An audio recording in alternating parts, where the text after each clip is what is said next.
चलिए, श्वेता जी नमस्ते, thank you for joining. नमस्ते। आज पांडे जी हमारे साथ हैं, तो हम लोगों ने फिर अपने संगीत के प्रोग्राम पर ही बात करनी है आज, म्यूजिक पर।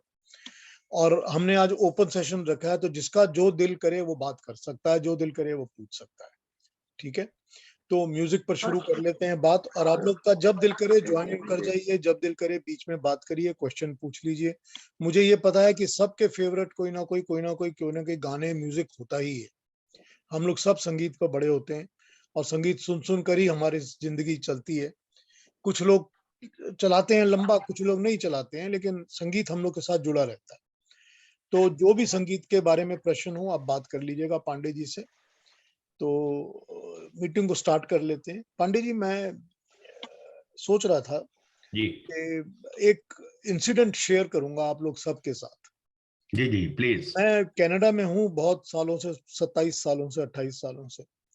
तो बीच में 2005, 6, 7 इन ईयर्स के अंदर मैं कनाडा में, यहाँ टोरंटो में काफी सारे रेडियो स्टेशंस थे जो मुझे बुलाया करते थे। तो मुझे बुलाते थे कि हमारे लिए आप एक फलाना, एक मोहम्मद रफी स्पेशल प्रेजेंट कर दीजिए, या ये वाला प्रेजेंट कर दीजिए, या ऐसा कुछ कर दीजिए, इस तरह बुलाया करते थे। हालांकि यहाँ के जो टोरंटो के रेडियो स्टेशंस मोस्टली जो पंजाबी और बाकी हैं, इनकी एडवर्टाइजमेंट्स इतनी ज्यादा होती हैं कि इनके पास कुछ बोल गानों का तो टाइम ही नहीं होता। तो 1 घंटे के प्रोग्राम में 2 या 3 ही गाने आते हैं सारे। तो फिर भी जब वो मेरा प्रोग्राम होता था तो मैं उसमें स्क्वीज इन करके 7 गाने बजा दिया करता था, 6-7, कि भाई गाने बजाने हैं तो मुझे बुलाना है तो गाने बजाने पड़े। तो ऐसे एक दिन मैं प्रोग्राम दे रहा था, और मैं प्रोग्राम देने से पहले, मेरा प्रोग्राम शुरू करने से पहले, जो वहां का होस्ट है, उस होस्ट ने एक गाना बजाया, सरस्वती चंद्र का, मुकेश का गाना, चंदन का बदन चंचल चितवन। अब वो गाना बज रहा है, और गाना जब बजने के बीच में मैं वहां पहुंच गया और मेरा स्टार्ट हो गया। तो गाना पूरा हो गया, तो होस्ट ने इंट्रोड्यूस किया कि पीयूष जी आ गए हमारे साथ में और अब शेयर करेंगे। तो कॉल्स बजनी शुरू हो गई वहां से प्रश्न पूछने के लिए लोगों की। तो एक आदमी ने कॉल किया, उसने अपना आप को आइडेंटिफाई किया, पता नहीं क्या नाम था, मुझे नहीं याद, but he was a Islamic Muslim guy from Pakistan. तो उसने अपने आप को इंट्रोड्यूस किया, कहा कि मैं पाकिस्तान से हूँ और लाहौर शहर से वास्ता रखता हूँ, और ये मैंने अभी गाना सुना चंदन का बदन, और मैं आपको नहीं बता सकता कि मुझे इतना ज्यादा पसंद है ये गाना, और इतना अच्छा लगा मुझे सुन के गाना, मैं इसको रेगुलरली बार बार सुनता हूँ। तो हमने कहा बड़ी अच्छी बात है, thank you, it's a very beautiful composition, बहुत प्यारा गाना है, अच्छा लगा आपको, अच्छी बात है। फिर कहते हैं देखिए आप लोग कितने खुशकिस्मत हैं कि इंडिया में आप इस तरह के गाने बना सकते हैं। अब मेरे को जरा क्यूरियोसिटी हुई दिमाग में, तो मैंने पूछा आपने ऐसा कमेंट क्यों किया? कहते अरे सर, पाकिस्तान में अगर इस किस्म का गाना कोई लिखेगा तो उस राइटर को भी पहले गोली मार देंगे, और अगर कोई गाएगा तो गायक को भी मरवा देंगे। म्यूजिक का तो सोच ही नहीं सकते कि कोई इसको फिल्म में लेगा या म्यूजिक में बनाएगा, हो ही नहीं सकता ये। हमारे यहाँ तो ये पॉसिबल ही नहीं है, आप ही लोगों के पॉसिबल है, इसलिए आप इतने अच्छे गाने बना लेते।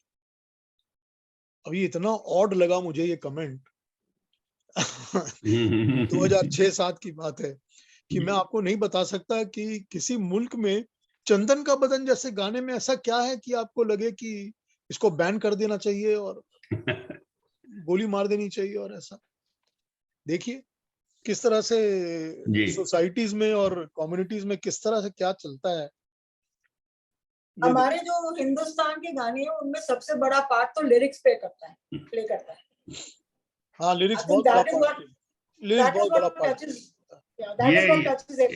ये बहुत अच्छी बात आपने की, और मैं आज लिरिक्स के बारे में ही बात करना ज्यादा पसंद करूंगा। बहुत अच्छी बात आपने ये की है। तो पर पांडे जी एक बात शुरू करें। हाँ, और हाँ प्लीज एक बात और, मतलब जो जिनको सुरों का ज्ञान नहीं, ताल का ज्ञान नहीं, उनको भी गाने तब अच्छे लगते हैं जब उसके लिरिक्स अच्छे होते हैं। एब्सोल्युटली। हाँ ठीक बात है, लेकिन एक बात और है कि बहुत सारे लोग ये गाने जो होते हैं ना, ये सुनते ही तब हैं जबकि उनको लिरिक्स ना समझ आए तो भी वो सुनते हैं। नहीं तो भी वो सुनते हैं ना, म्यूजिक पसंद करते हैं ना लोग। वो म्यूजिक लवर्स है। हाँ, बहुत सारे लोग होते हैं जो कि गाने पसंद करते हैं क्योंकि उनकी ट्यून्स बहुत अच्छी होती है। चाहे जो भी लिरिक्स बज रहे हैं उनको डजंट मेक अ डिफरेंस। पर मैं ये कहना चाहता था कि आज 1 अक्टूबर है और हम 1 अक्टूबर हमेशा एस.डी. बर्मन की जन्म तिथि के हिसाब से मनाया करते हैं, क्योंकि बर्मन साहब का ये डेट ऑफ बर्थ है 1 अक्टूबर। और वैसे हम लोग अक्टूबर का सारा महीना बर्मन साहब का ही मनाते हैं, क्योंकि 31 अक्टूबर को उनकी डेथ हुई थी और 1 अक्टूबर को उनका जन्म हुआ था। और इसी बहाना ही है, और क्या है, हम जरा उनके बारे में पढ़ते लिखते और सुनते ज्यादा हैं। और वैसे भी एस.डी. बर्मन बहुत ज्यादा प्रिय म्यूजिक डायरेक्टर रहे हैं, गायक रहे हैं, तो अच्छा तो लगता ही है सभी को। चलिए पांडे जी, अब आप जो कहना चाहें शुरू कर दीजिए अपनी बात। जी जी जी जी। फिर मैं बर्मन पे कुछ बातें फिर बीच में हाँ हाँ, बर्मन बर्मन दादा जी के बारे में आप ये बताइए।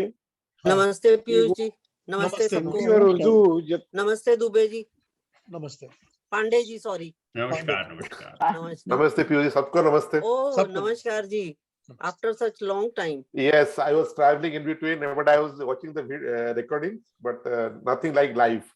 Thank you so much. हाँ अनूप जी, क्या पूछ रहे हैं आप? मैंने ये कहा कि बर्मन दादा हिंदी उर्दू के लिरिक्स क्या इतने अच्छे समझ लेते थे कि उसकी आत्मा को म्यूजिक में बिल्कुल सही ढंग से एक्सप्रेस कर पाते थे। बड़ा ये ताज्जुब की बात है, बहुत ताज्जुब की बात है। ये मैंने एक जगह गुलजार ने ये लिखा हुआ है। हाँ। गुलजार के अपने लिखे हुए वर्ड्स हैं, मैं आपको किसी ना किसी उसकी गुलजार की किताब में से है ये, शायद वो जो उसने वो क्या नाम है, बंगाली जो फेमस राइटर है उनके साथ उनको किताब पब्लिश हुई है। जो गुलजार ने ये कहा है कि among all the people who were doing music, he found that S.D. Burman had the very acute sense of understanding Urdu poetry. वो बोलते हैं कि ये R.D. बर्मन को भी समझ नहीं थी इतनी हिंदी और उर्दू की, लेकिन उसके फादर को थी। S.D. बर्मन बिल्कुल पर्टिकुलरली पकड़ लिया करते थे कि इसका मतलब क्या है, और वो उसको समझते थे। तो ये उनकी हिंदी उर्दू की समझ की वो थी, पहचान थी। मजरू साहब ने एक बार बताया था कि वो गाने में जो भाव चाहते हैं वो इंग्लिश पोएट्री में मुझे समझा देते थे अपनी तरफ से, और मैं उसको वर्ड्स का जमा पहना देता था। तो इसका मतलब वो इंग्लिश पोएट्री भी उतनी अच्छी बोल लेते थे। हाँ, उनको पोएट्री की पकड़ थी, इसलिए वो गीत में क्या चाहते हैं, किस शब्द का इस्तेमाल चाहते हैं। और एक मजेदार बात, वो जो ये बम्बई का बाबू में है, बम्बई से आया बाबू छिनना, हाँ, वो मजरू साहब से उन्होंने जबरन लिखवाया। जब वो बहार वगैरह का म्यूजिक कंपोज कर रहे थे तो साउथ इंडिया में उनको ये छिन अन्ना वर्ड बहुत पसंद आया। छिन अन्ना, छोटा भाई। हाँ, तब से वो पीछे पड़े हुए थे कि इसको कहीं ना कहीं डालना है, भले ही इसका वहां अर्थ बैठे चाहे नहीं बैठे। तो मजरू साहब के पीछे पड़ के उन्होंने वहां डलवा लिया। उस गाने में उसका कोई मतलब नहीं, पर डलवाया। ठीक है। वैसे मैंने आपसे ये बात की थी एक बार पांडे जी, सोचता हूँ मेंशन करूं यहाँ पर कि S D. Burman really he has been living in 2 different worlds. मतलब यूं कि मैं ऐसे बांग्लादेशी कम से कम 3-4 लोगों से मिला हूं जो संगीत में बहुत इंटरेस्ट रखते हैं, और वो ये मानते हैं कि सचिन देव बर्मन, कुमार सचिन देव बर्मन बंगाली के सिंगर हैं और कोई नहीं है। वो बंगाली सिंगर के बंगाली गानों के अलावा और कुमार सचिन देव बर्मन को किसी रूप में जानते ही नहीं है। और जब मैंने उन लोगों से ये बात कही कि वो एस.डी. बर्मन जो थे वो हिंदी में फिल्मों में म्यूजिक भी देते थे, उनको विश्वास ही नहीं हुआ। वो कहते ये एक ही आदमी नहीं, ये 2 अलग अलग होंगे, ये एक हो ही नहीं सकता। और वो लोग इतने बड़े फैन हैं उस एस.डी. बर्मन के, कुमार सचिन देव बर्मन के बंगला गानों के, वो कहते हैं कि 1942 से लेकर 1970 तक ऐसा कोई और सिंगर है ही नहीं जो कि रेगुलरली गाने देता रहा और जिसके गाने हिट होते हैं और हम लोग पागल की तरह वेट करते थे कि कब उसका गाना आएगा। तो ये उसकी 2 पर्सनालिटीज, सिंगर के हिसाब से बंगाली गानों में और फिल्म म्यूजिक के हिसाब से इंडियन गानों में, बड़ी अजीब तरह से एस्टैब्लिश होती है, बहुत अजीब तरह से। वैसे हम लोग के जितने पुराने म्यूजिक डायरेक्टर्स थे, जो भी हमारे म्यूजिक डायरेक्टर्स जितने भी आप ले लीजिए, नाम ले लीजिए आप, जो भी, from starting from Naushad sahab to right up to R D. Burman and Laxmikant Pyarelal, कोई आप म्यूजिक डायरेक्टर नहीं कह सकते कि जिसने अपने करियर में जितने साल वो जिंदा रहा उसने हर साल कोई ना कोई हिट दिया हो और वो हर साल म्यूजिक में वैलिड रहा हो और चलता रहा हो, बाजार में उसके गाने बिकते रहे हैं। कोई नहीं होता। नौशाद साहब आउट हो गए थे, लक्ष्मीकांत प्यारेलाल लास्ट 10 इयर्स में आउट हो गए, आर.डी. बर्मन के तो खैर 30-32 फ्लॉप एट स्ट्रेच आए थे, आउट खत्म हो चुका था।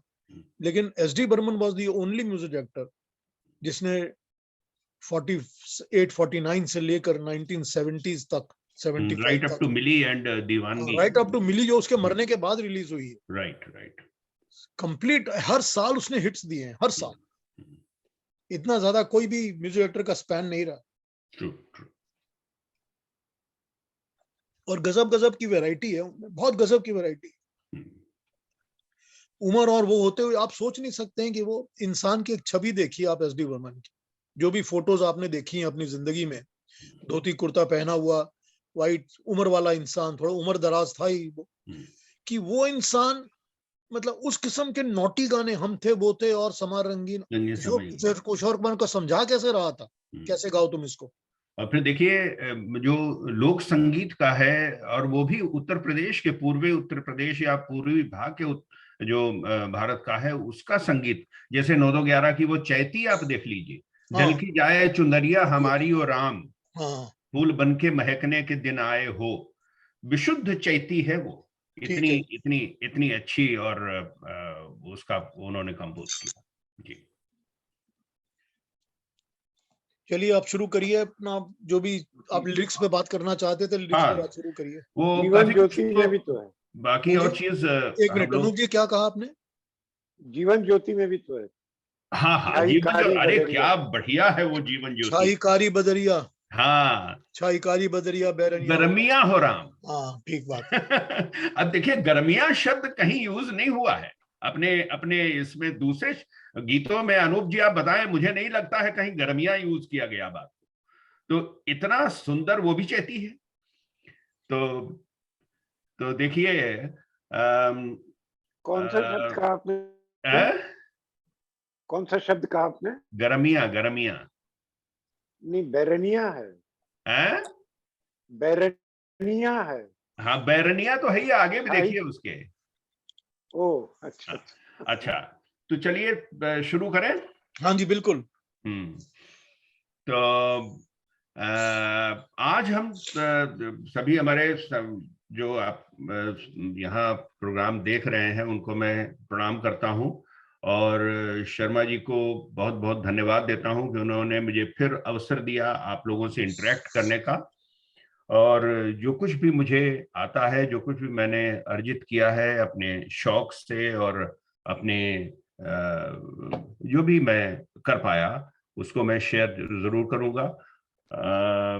संगीत ऐसी विधा है जिसमें कोई अगर ये कह दे कि उसे सब कुछ आता है तो वो बिल्कुल झूठ बोल रहा है, क्योंकि संभव ही नहीं है। जैसा कहा जाता है कि अगर पूरे जीवन में संगीत की एक बूंद मुझे मिल जाए तो वो था सागर से, तब भी उसको अपने आप को धन्य समझना चाहिए। बिल्कुल सही बात है, क्योंकि इतना विस्तृत है कि उसका कोई कहीं और छोर नहीं है।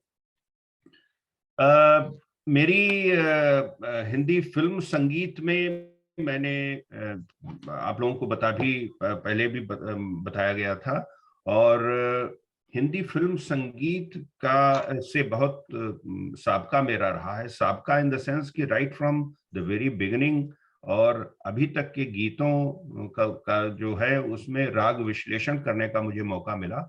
1931 से 2020 तक के उसमें सिलेक्टेड 6200 फिल्मों के 20,000 गीतों का राग विश्लेषण किया। और इसके बाद अभी मैं गैर फिल्मी गीतों, गजलों, भजनों, ठुमरियों और इन सब का मैं राग विश्लेषण कर रहा हूं, जो अभी काम चल रहा है। तो इससे बहुत संगीत से बराबर मेरा होता रहता है। रादर ये अगर कहें कि मैं संगीत में ही रहता हूं दिन भर, तो वो अनुचित नहीं होगा।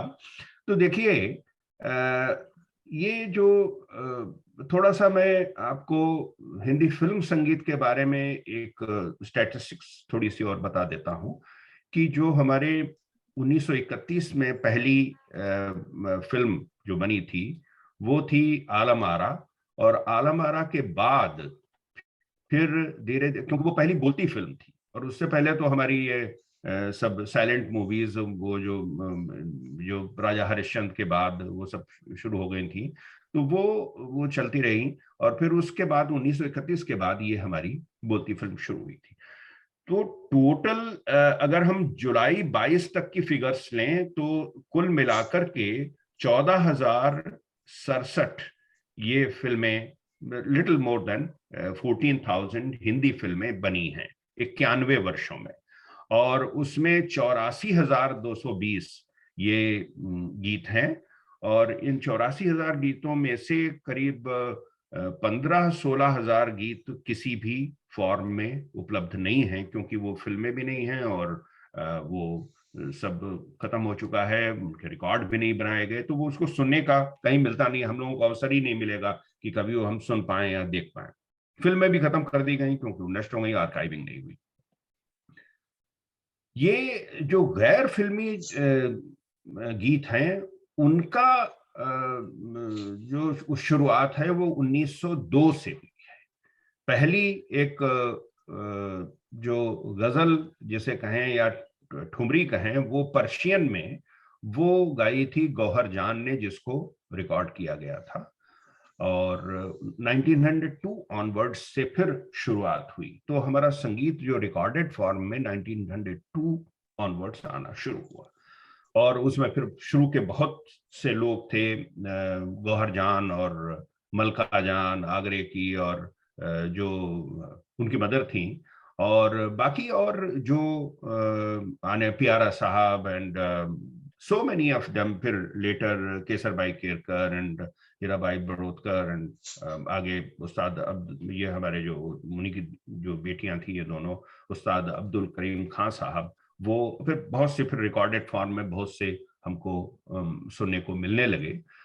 तो हमें यह बड़ा सौभाग्य है कि ये सब हमारे पास उपलब्ध हैं, यूट्यूब पे भी ज्यादा तर उपलब्ध हैं, तो उनको लेकर के हम लोग सुन भी सकते हैं, सुन रहे हैं, और उनका हमें विश्लेषण करने का मौका मिला हुआ है। तो वो मैंने काफी कुछ, लगभग 8,000 गीतों का मैं कर चुका हूँ। अब बात में काफी इसके बारे में डिस्कशंस होते रहे हैं, हमारा जो हिंदी फिल्म संगीत है और किस तरह से उसमें लोगों ने कैसे विभिन्न रागों का प्रयोग किया। कुछ पहले जो हम लोगों ने रागों का जो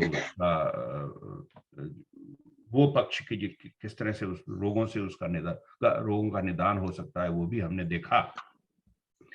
आज सोचते हैं, वैसे आप, ये बिल्कुल ओपन डिस्कशन है, इसमें जो कुछ भी हमें आता है वो हम आपसे शेयर करना चाहेंगे और उसमें विस्तार से उसका डिस्कशन भी करना चाहेंगे। लेकिन मैं सोचता हूं कि लिरिक्स के ऊपर थोड़ी सी बात की जाए। तो लिरिक्स के बिना तो गायन होता ही नहीं है, क्योंकि शब्द जब तक नहीं होंगे तब तक वो किस धुन में आप उसको पिरोएंगे तो वो संभव नहीं होता। अब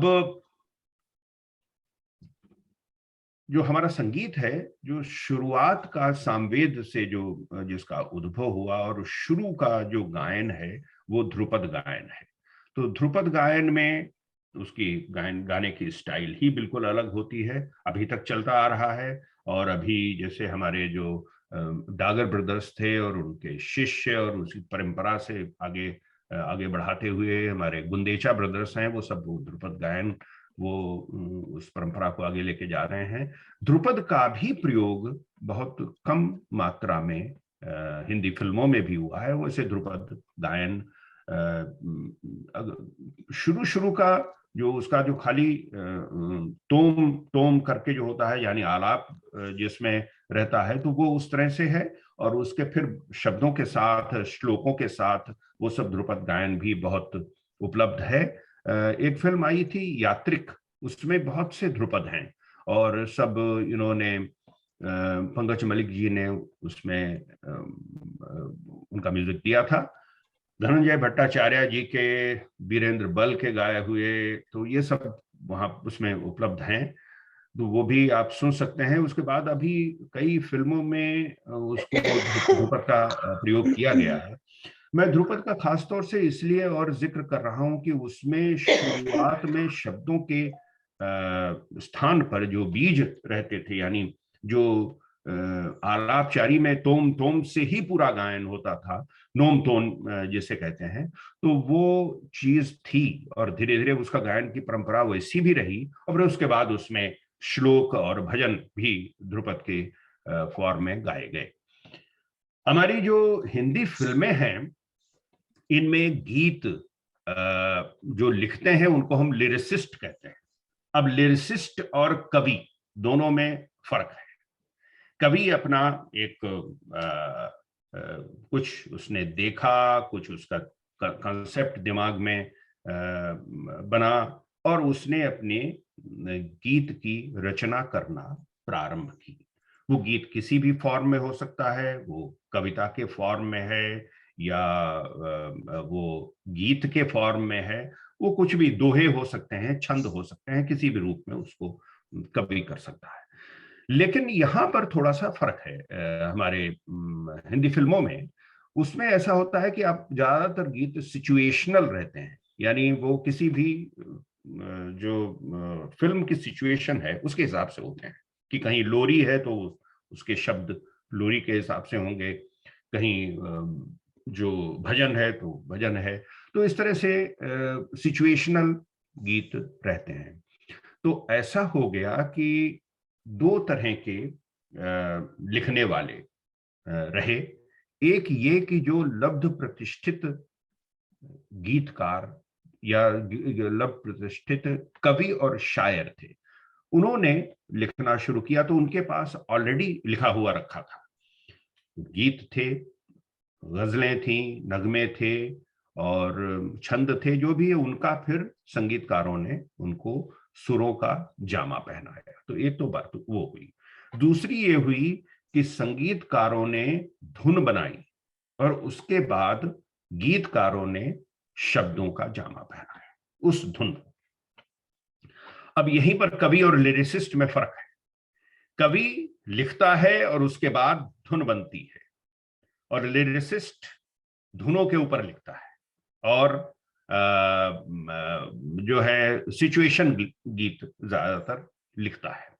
उसको एक समझ लीजिए कि समस्या दी जाती है कि ये आपको हमने ट्यून दे दी और ये है सिचुएशन और इसके ऊपर आप एक गीत लिख लाइए। ये ज्यादातर संगीतकार लोगों ने ये सब किया है लिरिसिस्ट को लेकर के।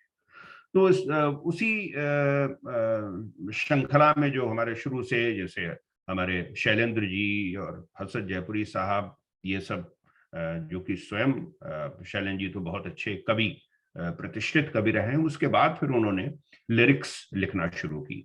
और शुरुआत में अगर हम कहें कि जैसे साहिर जो बात को आए, एस.डी. बर्मन साहब के साथ जुड़े और फिर उसके बाद साहिर लुधियानवी, रवि और एन दत्ता, इन सब लोगों के साथ जुड़े रहे बात को, लक्ष्मीकांत प्यारेलाल जी के साथ और आर.डी. बर्मन के साथ भी उनकी कुछ फिल्में आई। तो वो साहिर भी उसी तरह के शायर थे कि उन्होंने गजलें पहले लिखी, नज़में पहले लिखी और उसके बाद फिर उनका प्रयोग हुआ फिल्मों में। लेकिन उन्होंने उल्टा भी किया, यानी उनको धुन दी गई और धुन के ऊपर उन्होंने लिखा। तो दोनों चीजें, इसका मुझे ऐसा जो अंदाजा था, शुरू में मैं सोचता था कि इसका परसेंटेज हो सकता है 50-50% हो, कि 50% धुनें बनाई जाती हो, उसके बाद लिखा जाता हो, 50% शुरू का हो। लेकिन बात को मुझे ये ज्ञात हुआ कि लगभग 90% गीतों की धुन पहले बनती है और उसके बाद उनके ऊपर गीत लिखे जाते हैं। धुन का पहले, यानी संगीतकार की एंट्री पहले होती और उसके बाद फिर गीतकार आता है। तो ये चीज अभी तो बिल्कुल ही हमारी समझ में ये प्रतिशत 90 से लेकर के अब 95 और आगे बढ़ गया होगा, क्योंकि अभी तो बिल्कुल ही धुन जो भी बनाते हैं उलट फेर करके, जोड़ तोड़ करके, उसके बाद उसमें शब्दों का जामा पहनाया जाता है। तो ये अंतर एक कवि और शायर और लिरिसिस्ट में ये चीज है। इसमें कोई प्रश्न पूछना हो तो अवश्य बीच में मुझको रोक दीजिए और आप मुझसे पूछिए। अच्छा, तो ये ठीक है, एक बात बताइए कि कहीं पर मैंने ये पढ़ा है वो शायर के रेफरेंस में ही कि ये जो गाने के धुन के ऊपर ही आप लिरिक्स लिखेंगे, ये चीज भी एस डी बर्मन ने ही पहले शुरू की थी। उसके पहले ये नहीं होता था इतना ज्यादा, उसके पहले सारा कविता बनती थी और उसके ऊपर फिर बाद में ट्यून बनती थी। तो बर्मन ने जैसे बाजी में इंसिस्ट किया था कि तुम मेरी ट्यून के ऊपर ही लिखोगे, तो गान में मेरे पास गाना लाओ वरना नहीं लाओ। तो ये भी क्या है कि ट्रेंड सारा एस डी बर्मन ने ही शुरू किया हुआ है। Maybe I'm not very sure about it, लेकिन उसके पहले भी जैसे नौशाद साहब भी अपनी बनाते रहे हैं, क्योंकि नौशाद साहब तो पहले आए थे बर्मन दादा से, तो वो इसलिए वो भी अपना बनाते रहे हैं और उसके बाद उस पे पहनाई गई। ये कहना थोड़ा सा I think I not be able to say that नहीं, अनिल विश्वास समय की स्थितियां, अनिल विश्वास ने मेरे को कहा था, हाँ, अनिल विश्वास ने मुझे कहा था, हाँ, उन्होंने कहा था कि हम लोगों में तो ये ट्रेंड था कि हम कभी भी धुन पहले बनाते ही नहीं थे। अच्छा, तो उसने ये कहा कि मैं भी नहीं बनाता था, और जहां तक मुझे पता है गुलाम हैदर, खेमचंद प्रकाश भी पहले नहीं बनाते थे, तो हम लोग नहीं बनाते थे। ये बाद में शुरू हुआ है और वो कुछ हद तक एस डी बर्मन से नाराज थे इस ट्रेंड को लाने के लिए कि उसने फिल्म म्यूजिक का सत्यानाश कर दिया, गीतों का। तो कुछ हद तक वो नाराज भी थे। तो हो सकता है कि ये ट्रेंड सारा बर्मन दादा ने ही शुरू किया हो। मे बी हालांकि आगे चल करके जब ये वो भी आप कंट्रोवर्सी आपको मालूम ही होगी, दैट कैन बी शेयर्ड, कि जब 1957 में नया दौर हिट हो गई और साहिर साहब के गीत, वो भी नैयर का म्यूजिक, और उससे पहले सभी हिट हो रही थी जितनी भी साहिर साहब के गीत और एस टी बर्मन का म्यूजिक। हाँ, बिल्कुल। शुरुआत की जो है बाजी और ये क्या कहते हैं टैक्सी ड्राइवर, जो शुरू वाली जाल, कितने सुंदर गीत लिखे हुए थे। जाल के देखिए आप, वो जो फैल रहे हैं शाम के साए, पिघला है सोना नील गगन पर, कितना सुंदर सुंदर गीत लिखे हुए उन्होंने। तो साहिर साहब ने, शायद उनकी भी आदत भी थी, थोड़ा सा डिफरेंट तबीयत के वो शायर थे, उन्होंने कह दिया कि मैं जहां साहिर है वहीं चलेगा, और इस टाइप की चीज कुछ कर दी। जब तो वो चीज शायद ओपी नैयर ने और इनको एस डी बर्मन के साथ में शेयर हो गई। I think you will be able to tell better about that kind of controversy, but later of course it happened कि उसके बाद साहिर को न तो ओपी नैयर ने लिया और न साहिर को एस डी बर्मन ने लिया। ये चीज शुरुआत हो गई। ये चीज जो जैसे मदन मोहन जी के साथ में, of course his entry was also 1950 की एंट्री है उनकी। मदन मोहन जी ज्यादातर धुनें पहले बनाते थे और उसके बाद गीत लिखे जाते थे। तो साहिर के साथ उनका भी काम है लेकिन कम है, और डिफरेंट उनकी तो वैरायटी भी काफी आगे तक गई हुई है, और शायर भी बहुत अच्छे अच्छे प्रतिष्ठित शायर उनके साथ जुड़े रहे हैं। लेकिन एक किस्सा जो योगेश गौड़ के एक इंटरव्यू में है, उन्होंने कहा कि एक बार वो मदन मोहन साहब के पास गए, कहने लगे कि मैंने बहुत अच्छी एक गजल लिखी है, आप इसकी धुन बनाइए। तो मदन मोहन ने कहा बैठ जाओ, मैंने एक बहुत अच्छी धुन बनाई है, उसके ऊपर तुम पहले गीत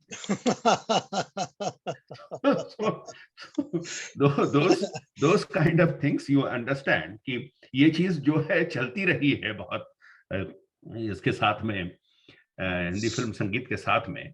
तो लिरिक्स के लेकर के अभी ऐसा भी मुझे लगता है कि इतनी अच्छी अच्छी रचनाएं कैसे कैसे लोग लिख गए खाली एक मीटर देने पे और सिचुएशन देने पे, और बहुत ही अच्छी अच्छी कविताएं आप देखिए। मतलब एक स्त्री फिल्म आई थी 1961 की, जिसमें भरत व्यास जी ने जो है गीत लिखे हैं और जो शकुंतला के ऊपर आधारित है, और श्री रामचंद्र का म्यूजिक, श्री रामचंद्र का म्यूजिक।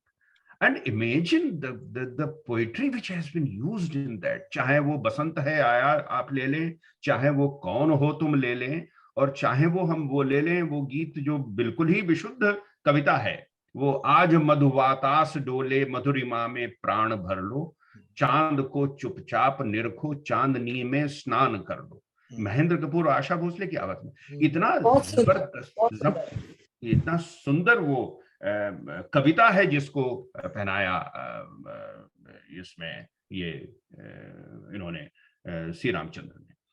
तो अब उसमें मुझे भी नहीं समझ में आता है कि ये पहले कविता लिखी गई है या पहले वो ट्यून दी गई है, क्योंकि ट्यून उसमें बहुत ही सिंपल सी है, इसमें मध्यवास सारंग में है, वो बड़ी सिंपल सी ट्यून है और दादरा पे तो, लेकिन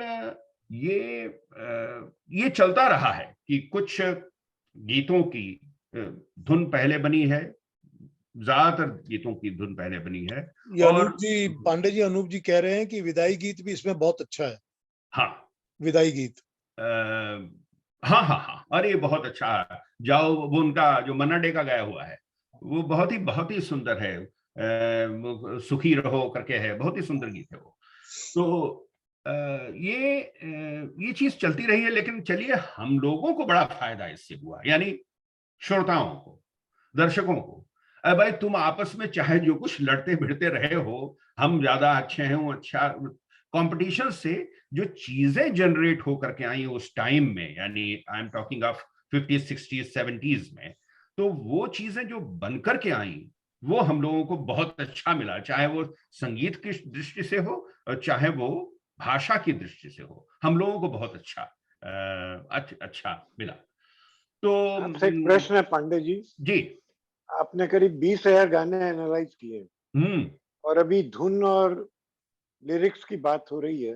हाँ, ऐसा कोई उदाहरण याद है जिसके लिरिक्स बहुत अच्छे हैं पर वो गाना धुन कमजोर होने की वजह से मार खा गया हो?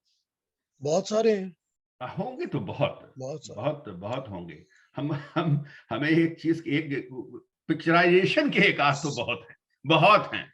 पिक्चराइजेशन वाला तो एक मुझे जो गाना बहुत पसंद है, साहिर का लिखा हुआ हाउस नंबर 44 का, वो है फैली हुई हैं सपनों की बाहें आजा चल दें कहीं दूर।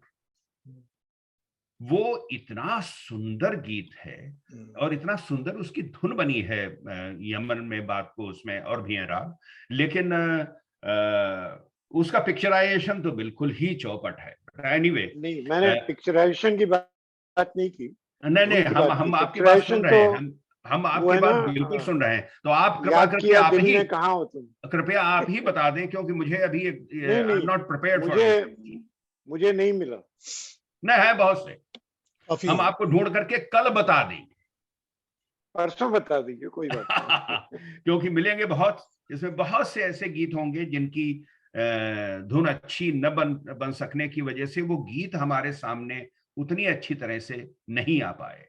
There are very many good songs, और उनको हम बहुत सी ऐसी गजलें हैं जिनको बात को हम लोगों को पता चला, अरे ये तो गजल है इतनी अच्छी, और इसको किस तरह से लोगों ने उसकी ट्यून बना दी।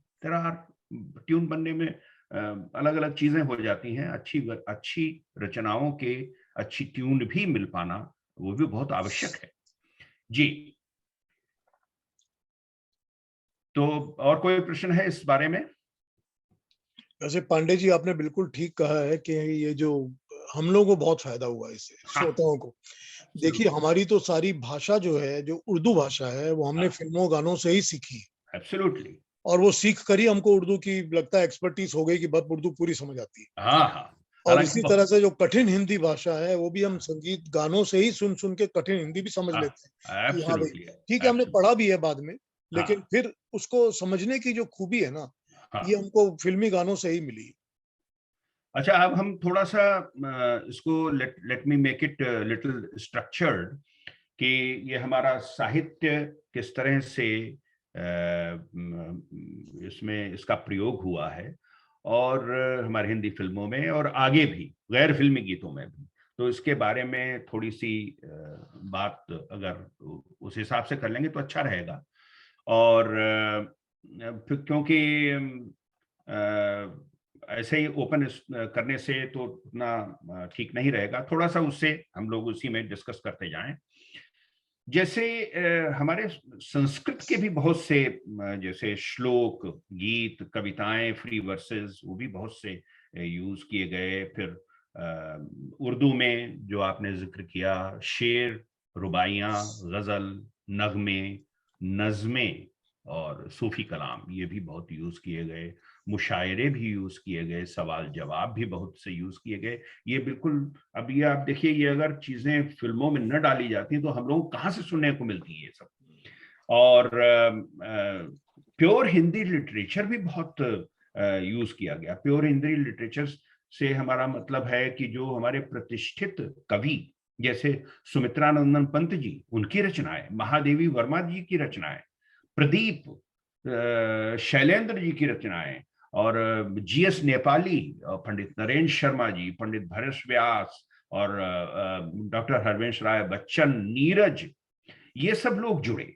और शायरों में देखिए, मीर तकी मीर को यूज किया गया, मिर्जा गालिब को यूज किया गया, दाग दहलवी को, और फिर वो बहुत पुराने में मुंशी आरजू, जिगर मुरादाबादी, शकील बदायूनी, फिर साहिर साहब और साहिर लुधियानवी, राजा मेहदी अली खान, जान निसार अख्तर, मजरू सुल्तानपुरी और हसरत जयपुरी, कैफी आजमी, एस.एच. बिहारी को, मतलब कोई आप आगे के ले लीजिए तो शहरियार और हमारे जावेद अख्तर साहब और गुलजार साहब, ये सब। तो किस तरह से हम लोगों को ये इन सब की रचनाएं सुनने को मिली।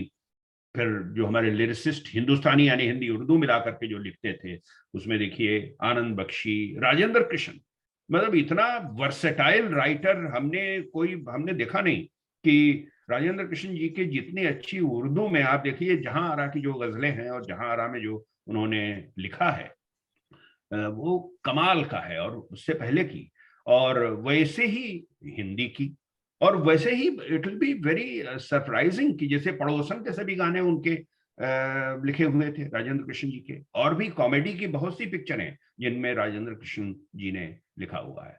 फिर शैलेंद्र जी, इंदिवर जी, और गुलशन बावरा, अनजान, मजरू सुल्तानपुरी, शकील बदायूनी, असर जयपुरी, और वर्मा मलिक, नीरज, समीर, वरुण ग्रोवर अभी लिख रहा है, और ये गुलजार साहब, इन्होंने हिंदी और उर्दू मिलाकर के रचनाएं की हुई हैं। अब कितने सारे लोग खो भी गए होंगे। जी हाँ, बहुत से खो गए हैं। मैं तो ये सिर्फ बड़े बड़े जो जो बहुत ही स्पष्ट दिखाई देते हैं उनको मैं, उनके बारे में मैं बात कर रहा हूँ, और बाकी ऐसे बहुत से हैं और बहुत से अच्छे हैं। इतने सुंदर संगीतकार हैं जिन्होंने धुनें बनाई, और बहुत ही एक आध फिल्में या 5-10 फिल्मों के बाद वो उनका नाम नहीं मिलता। कल एक ग्रुप में बात हो रही थी, जमाल सेन साहब। हाँ, जमाल सेन। बहुत से, शोखिया का कितना बढ़िया संगीत है, सपना बिन साजन आए, बिल्कुल, और फिर ये दायरा था, इतना बढ़िया जो इनका कैफ भोपाली का लिखा हुआ भजन है, वो कमाल का है। वो देवता तुम हो मेरा सहारा, ये अगर नहीं सुना है तो उसको सुनना चाहिए। इतने सुंदर गीत को मुझे लगता है कि भजनों को अगर ढूंढा जाए तो फिल्मी भजनों में ये बहुत ही ऊपर रखा जाएगा, ये देवता तुम हो मेरा सहारा। तो इस तरह से बहुत से लोगों ने, अब वो एक दो फिल्मों में संगीत देकर के वो नहीं आए आगे, ऐसे बहुत से हैं। पंडित धनी राम हैं, लच्छी राम तमर हैं, अरे इतने सब सुंदर सुंदर उन्होंने सब दे दिए ये हमारे। और पंडित गोविंद राम तो पुराने थे, बहुत ही सुंदर म्यूजिक दिया। और देखिए, हम आगे अगर इसमें बढ़े तो श्लोकों में थोड़े से हम एग्जाम्पल आपको देते चलेंगे। श्लोकों में जैसे यात्रिक के मैं बात कर रहा था और ध्रुपद की बात कर रहा था, तो हे चंद्र चूर्ण मदनांतक पाल शूणे, वो इतना सुंदर है। शूलपाणे, वो इसमें यात्रिक में है। वंदे मातरम तो कई जगह यूज किया गया है, राइट फ्रॉम 1952 जो इनकी है आनंद मठ, उसके आगे भी बहुत सी फिल्मों में यूज किया गया। दशावतार देखिए कितना अच्छा वो है, केशव धृतमीन शरीरम जय जगदीश हरे, और अच्युतम केशवम, और हमारे इसको जो रावण रचित जो है हमारा तांडव, शिव तांडव स्तोत्र, इसको भी कई जगह यूज किया गया है। भजनों के बारे में अगर हम कहें तो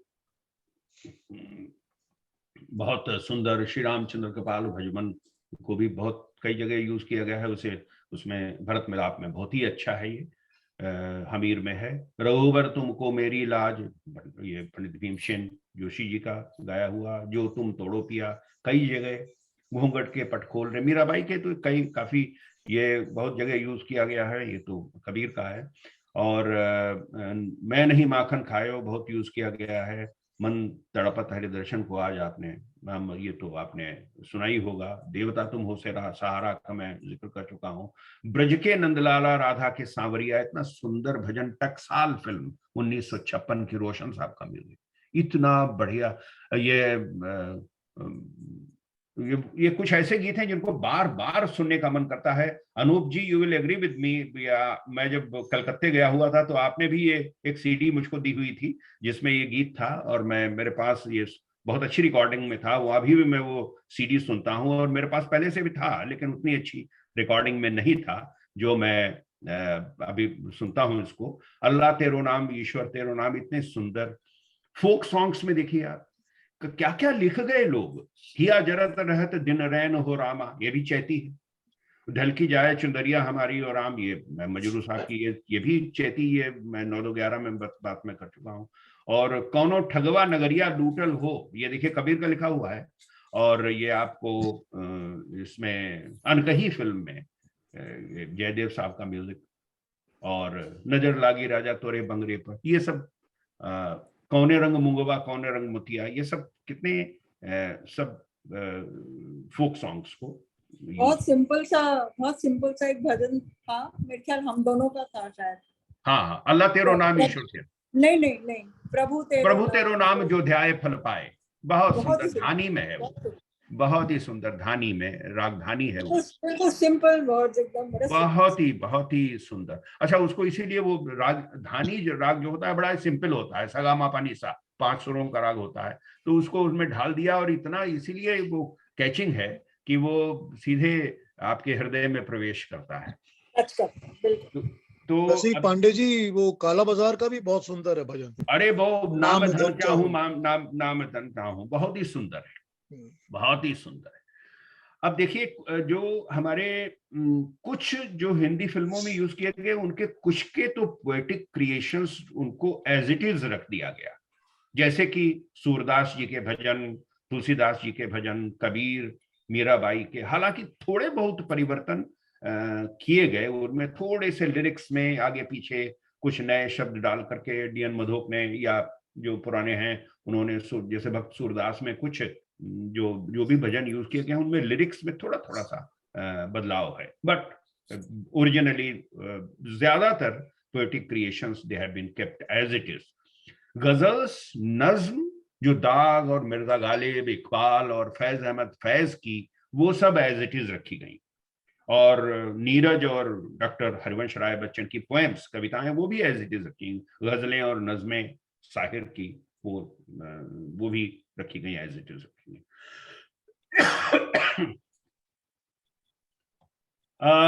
भजनों में हम अगर आते हैं तो बहुत से बात कर सकते हैं। आई गोरी राधिका गोपीनाथ फिल्म का है, और फिर हरिमय नयनहीन तुम नैना चिंतामणि सूरदास का है, अनूप जलोटा का गाया हुआ। मधुकर श्याम हमारे चोर, नैनहीन को नैन दिखा प्रभु, केएल सहगल साहब का गाया हुआ, ये सब सूरदास का।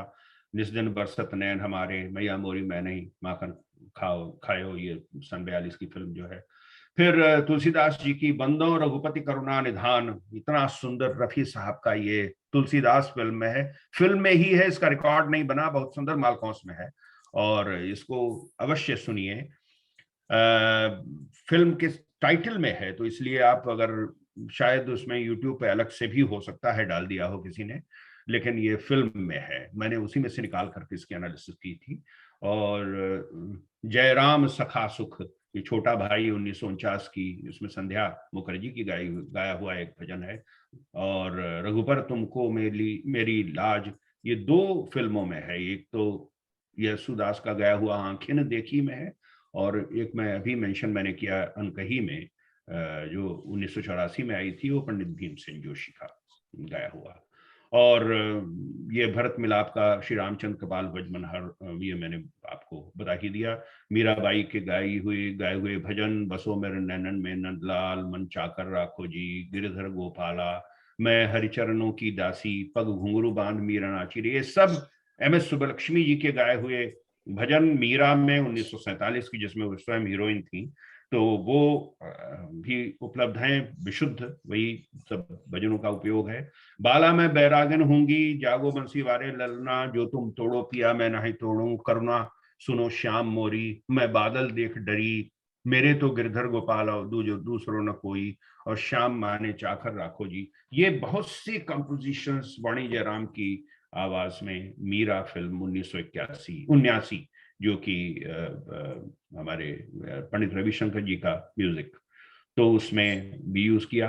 अच्छा, एक चीज और मैं आपको बता दूं, जो ये हमारे एनालिसिस में ये सब सामने आया कि एक ही गीत है और उसको अलग अलग संगीतकारों ने अलग अलग रागों में ढाला।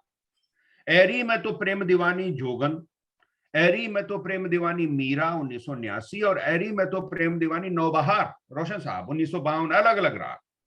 जो तुम तोड़ो पिया झनक झनक पायल बाजे, और जो तुम तोड़ो पिया ये हमारे जो है सिलसिला, ये दोनों में अलग अलग राग है। सिलसिला में तो चंद्रकोश है, और झनक झनक पायल बाजे में वो ये हमारी भैरवी है।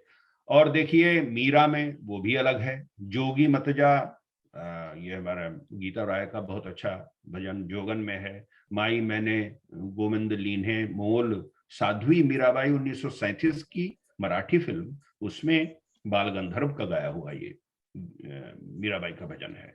और उसी तरह से एक और उन्होंने बाल गंधर्व जी ने 1937 में ही गाया था, पायो जी मैंने राम रतन धन पायो, वो भी साध्वी मीराबाई मराठी फिल्म में हिंदी भजन है। मेरे तो गिरधर गोपाल तो उषा मंगेशकर का फागुन में है, चाकर राखो जी तो तूफान दिया में है लता जी का, और मीरा का चित्र में स्वप्ना सेन और मीना कपूर का है, 1960 की फिल्म है। पियाते कहाँ आ गए हो तूफान और दिया, ये I tell you it is endless. हमने करीब 800 उसमें से सेलेक्ट किए भजनों को, जिनको अलग मैंने एक तालिका बनाई है जो हमारी हिंदी सिने राग इंसाइक्लोपीडिया की जो वॉल्यूम 3, 4, 5 हैं, उनमें अलग से दिए हुए हैं ये भजन। कबीर के एक फिल्म आई थी सुषमन, पंडित यशराज जी ने उसमें 3 भजन कबीर के गाए हुए हैं, 1987 में आई थी। और महात्मा कबीर में घूंघट के पट खोल रे मन्ना डे का गाया हुआ है, फिर घूंघट के पट खोल रे गीता राय का जोगन में गाया हुआ है।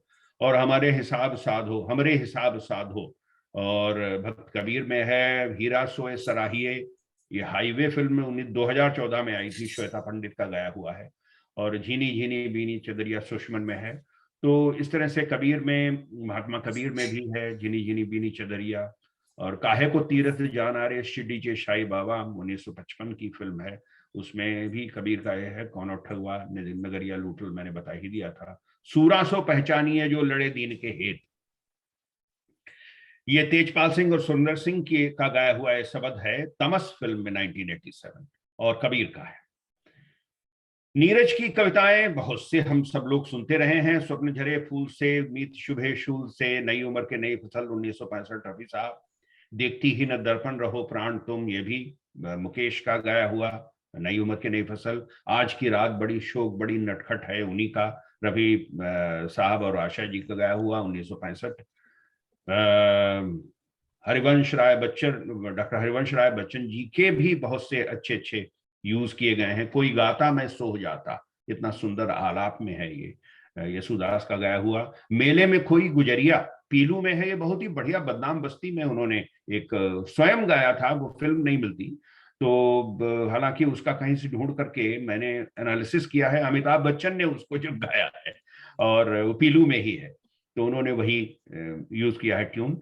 सांझ खिले भोर झरे फूल हर सिंगार के, ये भी डॉक्टर हरिवंश राय बच्चन जी की कविता है, जो फिर भी फिल्म में यूज की गई। हेमंत कुमार और रानू मुखर्जी ने उसको गाया। तो और अगर हम गजल और नज़में ले लें तो खूब आपने देखा है। गजल और नज़में, इनके बारे में मैं बात करने से पहले मैं थोड़ा सा इसके बारे में बता देना चाहता हूं। पंडित जी, वो एक भजन था ना, बनवारी जीने का सहारा, वो भी एक था ना। अच्छा, हाँ बिल्कुल है। बनवारी रे, बनवारी रे जीने का सहारा, तेरा नाम रे एक फूल चार कांटे। हाँ, तो बिल्कुल है। शैलेंद्र और शंकर जयकिशन, बहुत ही सुंदर सुंदर भजन। ये समझ लिए कि अगर फिल्में, हिंदी फिल्में हमारी नहीं होती तो इन सब भजनों से हम लोगों को कौन रूबरू कराता। तो ये सब we have to thank these people, the music directors, the lyricists and the singers and all the people associated with the films, जिससे ये चीज हम लोगों को मिली। मैं उर्दू में What is the difference between nazm and ghazal? हाँ, मैं I'm coming to that. I'm just coming to that. वो चीज जैसे अब शायरी के बारे में थोड़ा सा मैं बात कर लेता हूँ, क्योंकि ये चीज बहुत जरूरी है हम सभी लोगों को जानना। एक तो जैसा कि अभी शर्मा जी ने कहा था कि हम लोगों को उर्दू सीखने को मिली through these Hindi film songs. बिल्कुल सही बात है, क्योंकि अगर हम इनको नहीं सुनते तो इनके बारे में जानते नहीं। और फिर इसका तलफ़ुज़ कैसे है, लफ्ज मतलब शब्द, और तलफ़ुज़ मतलब शब्दों का उच्चारण किस तरह से होना है, वो जानना बहुत जरूरी है। क्योंकि हम लोग बहुत गलतियां करते हैं। जैसे गलती खुद गैन से होता है, तो वो गलती बोलना चाहिए, गलती बोल देते हैं। तो बहुत से ऐसे शब्द हैं जिनका उच्चारण हम लोग गलत करते हैं। जैसे इजाजत होता है, पहले जे है, बाद को जेड है, इजाजत बोल देते हैं बहुत लोग। जुर्म होता है, जे, उसमें नुक्ता नीचे नहीं लगता है, जुर्म। लेकिन जुल्म होता है, जुल्म में जेड है और जुर्म में जे है। मुजरिम है, मुजरिम नहीं होता है। तो इसी तरह से एक शब्द जो हमेशा गलत बोलते हैं लोग, वो होता है मिजाज। कहते हैं कहिए कैसे मिजाज हैं आपके, वो गलत है, क्योंकि मिजाज होता है, मिजाज नहीं होता। मिजाज, कैसे है मिजाज आपके, मिजाजे गरामी दुआ है आपकी। बिल्कुल ध्यान आ गया मुझे भी।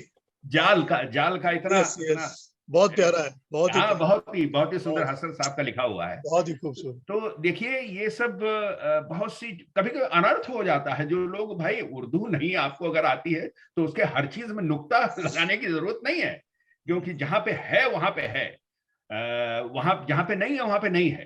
तो इस तरह से अब बात करते हैं हम गजलों की और नज़्म। एक मुझे पूछना था, ये नुक्ताची है गमे दिल, इसका मतलब क्या होता है? हाँ, नुक्ताची है गमे दिल, जिसको सुनाए न बने, क्या बने बात जहां बात बनाए न बने। अब देखिए ये शेर है, शेर लाइन नहीं है, वो जो है वो शेर में शे के बाद अपॉस्ट्रॉफी है और उसके बाद र है, शेर है। और शेर लिखने वाला, कहने वाला शायर होता है, शायर, SHAAIR, शायर नहीं होता है। तो मुशायरा होता है, मुशायरा नहीं होता है, लाइक दैट, शायर। तो शायर जो लोग जो हैं वो किस तरह से जो शेर लिखे जाते हैं, वो उसमें एक तो पहली लाइन हुई, फिर उसके बाद दूसरी लाइन हुई। इन दोनों लाइनों को मिसरे कहते हैं। तो पहला मिसरा अव्वल यानी पहला, दूसरा मिसरा सानी, यानी सानी का मतलब दूसरा होता है। तो मिसराए अव्वल, मिसराए सानी, इसको और जो शायर लोग बोलते हैं वो मिसराए ऊला, मिसराए सानी, इस तरह से बोलते हैं। अब ये जो दो लाइनों की चीज है उसको शेर कहते हैं। और अगर हम इसको आगे बढ़ाते जाएं 2-2 लाइन के, तो वो गजल हो जाती है। लेकिन उसमें 2 लाइन का ही होना जरूरी है, 3 लाइन की गजल नहीं होती है। जैसे एक बहुत ही अच्छा नगमा है जिसको हम लोग अक्सर गजल समझ लेते हैं। आपकी नजरों ने समझा प्यार के काबिल मुझे, दिल की ये धड़कन ठहर जा मिल गई मंजिल मुझे। ये तो शेर है 2 लाइन का। इसके आगे के जो हैं वो गीत के बंद हैं, वो शेर नहीं है। जी हमें मंजूर है आपका ये फैसला, कह रही है हर नजर बंदा परवर शुक्रिया, हंस के अपनी जिंदगी में कर लिया शामिल मुझे।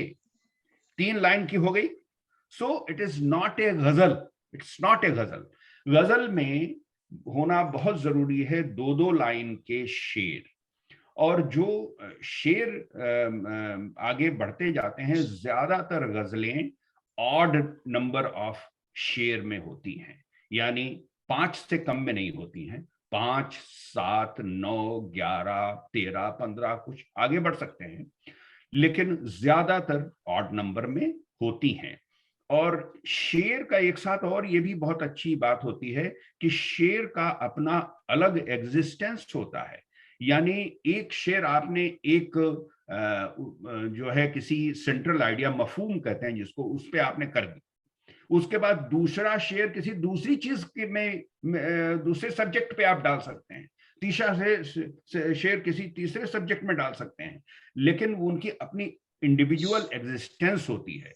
और इन सबको जोड़ करके अगर वो सेम राइमिंग है उसमें, तो उनको जोड़ करके जब हम रखेंगे तो वो गजल हो जाएगी, even if they are not having the same subject, even then it will become a ghazal because it is rhyming in that way. अब कैसे rhyming कैसे होती है, it is very important to know, और आप लोगों को जान करके बहुत अच्छा भी लगेगा ये आगे के लिए, क्योंकि जैसे शेर जो कहा जाता है वो एक पर्टिकुलर मीटर में कहा जाता है, उस मीटर को बहर कहते हैं।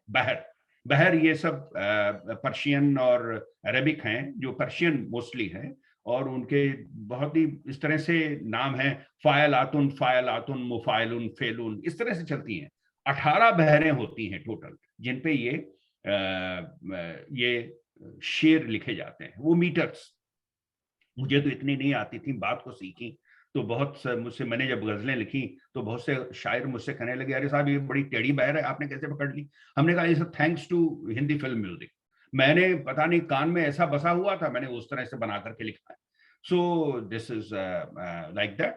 वो बहर में जो मीटर होता है उस तरह से ये शेरों को लिखा जाता है या शेरों को कहा जाता है। तो कैसे होता है कि जैसे हम वही ले लेते हैं, नुक्ता ची है गमे दिल जिसको सुनाए न बने, क्या बने बात वहां जहां बात बनाए न बने। अब देखिए इसमें राइमिंग आ रही है, बनाए न बने, सुनाए न बने, बनाए न बने।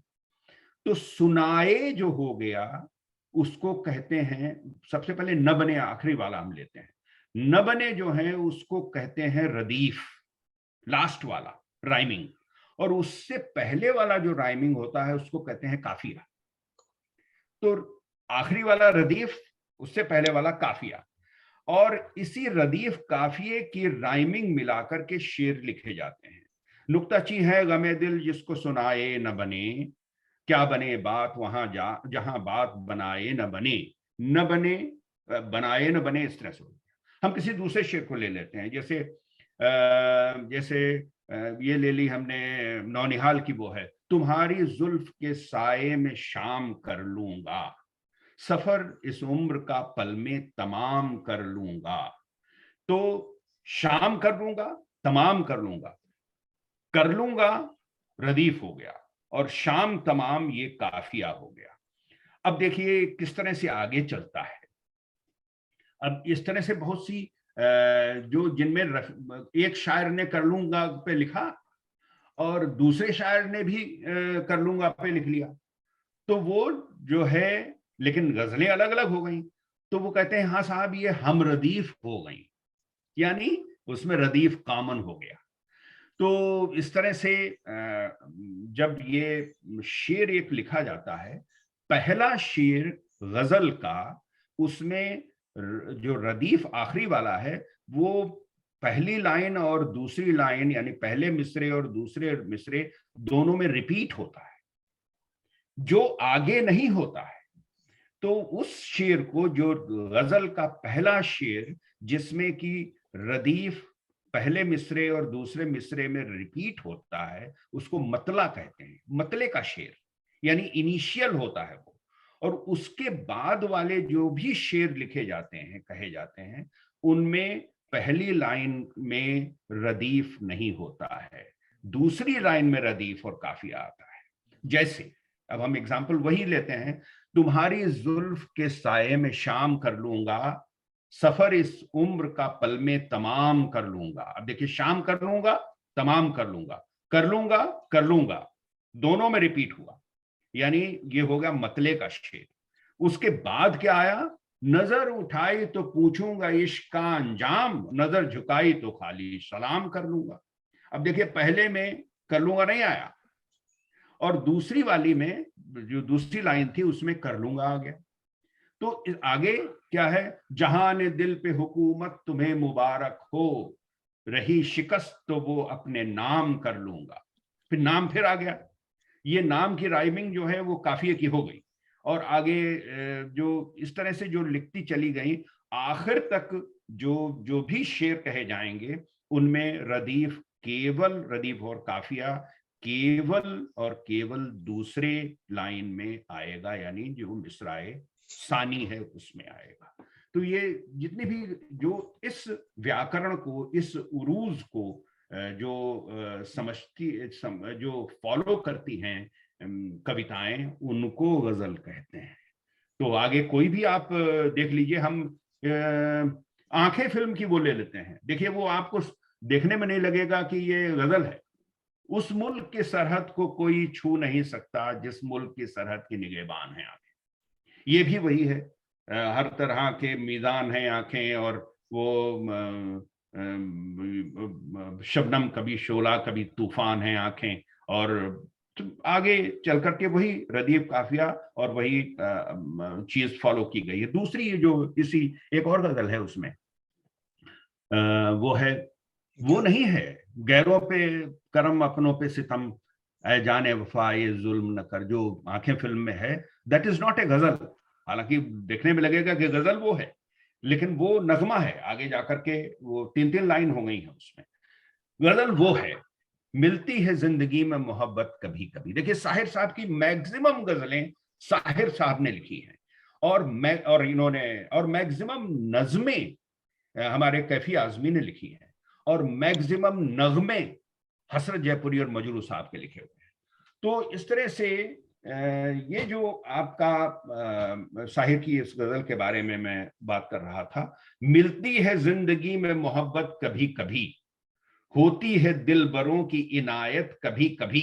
ठीक है, मोहब्बत, इनायत, ये हो गया काफिया, और कभी कभी हो गया रदीफ। अब आगे देखिए, शर्मा की उन छेड़ नजर के सवाल पर, और आती है पास आने की मोहलत कभी कभी। तो ये इसी तरह से फॉलो होता गया हुआ है। तो ये चीज गजल में पाई जाती है। अक्सर जो फिल्मों में नहीं होता है, फिल्मों में बहुत ही कम गजलें ऐसी हैं जिनमें शायर ने अपना नाम आखिरी शेर में दिया हुआ हो। उस शेर को मक्ते का शेर कहते हैं, मक्ता, यानी जिसमें शायर अपना तखल्लुस देता है, ये अपना नाम, उपनाम जो दे रखा है वो उसमें है। जो दस्तक में वो है, मजरूह कह रहे हैं अहले वफा का नाम, बुटती है हर निगाह गुनहगार की तरह, जो तो वो है। और कुछ और बहुत कम गीतों में यूज किया गया है। साहिर साहब का तो मुझे नहीं मिला कहीं जिसमें साहिर ने अपना नाम लिया हो। तो वो ऐसे जो हमारे जो हिंदी फिल्मी गीतों में यूज किए गए हैं, वो उनमें सब में मक्ते के शेर नॉर्मली नहीं होते हैं, वो आखिरी शेर ही कहे जाएंगे गजलों के। तो गजलों के बारे में ये चीज हो गई, जिनमें 3-3 लाइन के बंद होते हैं, बंद कहते हैं उनको, उनको गीत कहते हैं। गीत और नगमा एक ही बात है। नगमा, गीत।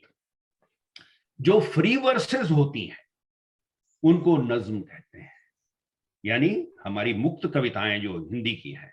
अब नज्म हम देख लेते हैं। एक नज्म देखिए, मैं ये सोचकर उसके दर से उठा था कि वो रोक लेगी, मना लेगी मुझको, मगर उसने रोका न मुझको पुकारा, मैं न आवाज ही दी न वापस बुलाया, मैं आहिस्ता आहिस्ता चलता ही आया, यहाँ तक कि उससे जुदा हो गया हूँ, जुदा हो गया मैं, जुदा हो गया हूँ। हकीकत की, कैफी साहब का लिखा हुआ ये नज्म है, बिल्कुल पक्की नज्म। आगे गुलजार साहब की ज्यादातर नज्में हैं, और ये इनकी साहित्य देखिए, चलो एक बार फिर से अजनबी बन जाएं हम दोनों, ये सब नज्में हैं जो आगे चल करके, उसमें भी मीटर होते हैं नज्मों में भी, क्योंकि वो राइमिंग के उसमें भी आती है। तो काफी लंबा चलने के बाद फिर वो आपकी राइमिंग मिलेगी, फिर लंबा बंद चलेगा, फिर राइमिंग मिलेगी।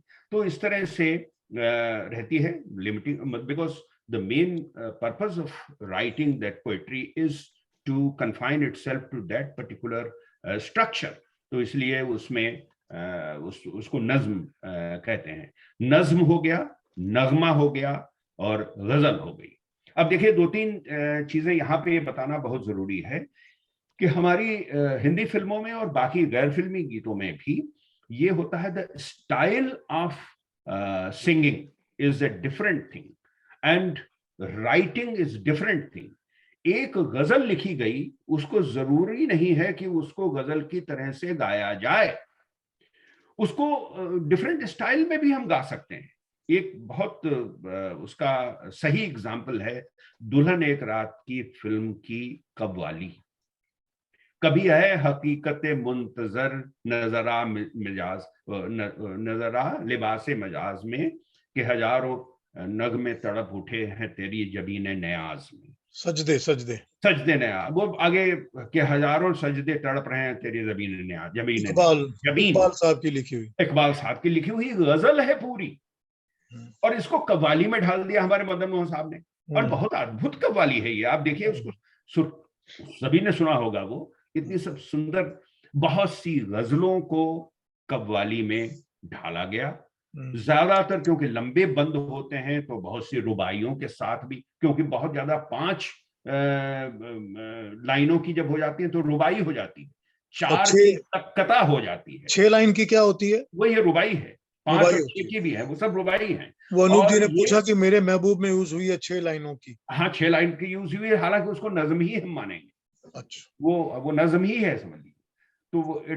तो इस तरह से बढ़ती हुई नज्मों को राइमिंग में डालने के लिए उसमें बीच में फिर उसका जो ओपनिंग लाइन है उसको रिपीट करते रहे हैं, just for keeping in the rhyme. तो मतलब यह है कि बहुत सी ऐसी नज्में हैं जो बिल्कुल फ्री वर्स हैं, और उनको ढालने में उसमें फिर उसमें ओपनिंग लाइन रिपीट की गई है, मेरा कुछ सामान तुम्हारे पास पड़ा है मुझे लौटा दो, वो जो इसकी है इजाजत की। तो देखिए ये नज्म है, और बहुत लंबी नज्म है, और कहाँ से उन्होंने जोड़ ताड़ करके वो क्या, उसके बारे में तो मशहूर भी है, वो आप बताएंगे कि शर्मा जी कि कैसे वो आशा जी ने कहा था कि अरे तुम, इसका मतलब है आप टाइम्स ऑफ इंडिया मेरे पास ले आएंगे और आप उसको मैं गा दूंगी। So anyway, that was so wonderfully composed and so wonderfully sung by Asha ji and so beautifully written by Gulzar. So इस तरह की भी रचनाएं होती हैं जो गजल और नज्म में इस तरह से बनते हैं। गजल और नज्म के बारे में कुछ और पूछना हो तो फिर हम आगे बढ़ें। तो anything between डिफरेंस और anything about ghazals and nazms? ये ज्योति जी ने कहा था मुझे इसका मतलब बता दीजिए, नुक्ताची है गमे दिल। नुक्ताची का मतलब होता है जो कंप्लेंट निकालता रहता है, क्रिटिसाइज करता रहता है। नुक्ताची है गमे दिल, मेरा अपना दिल ही ऐसा है जो मेरी अपनी गलतियां निकालता रहता है, इसका मतलब ये है, नुक्ताची है गमे दिल। पांडे जी बहुत अच्छा, म्यूजिक में बहुत कशिश है। एक बात तो है जी, इतना ज्ञान नहीं था हमें म्यूजिक का, लेकिन हाँ ये संगीत तो अच्छा लगता है, लेकिन ज्ञान नहीं था। बहुत अच्छा आपने व्याख्यान दिया, थैंक यू सो मच।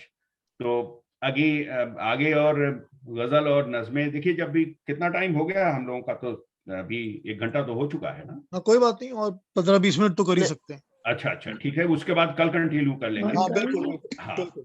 ये गजल और नज़्मों के बारे में क्या है जैसे कि जब तक कोई आपको वर्ड समझ ना आए ना, तब तक आप गाना एंजॉय नहीं कर सकते। एब्सोल्युटली। अच्छा देखिए, एक चीज और गजल के बारे, ये आपने बहुत अच्छी बात कही।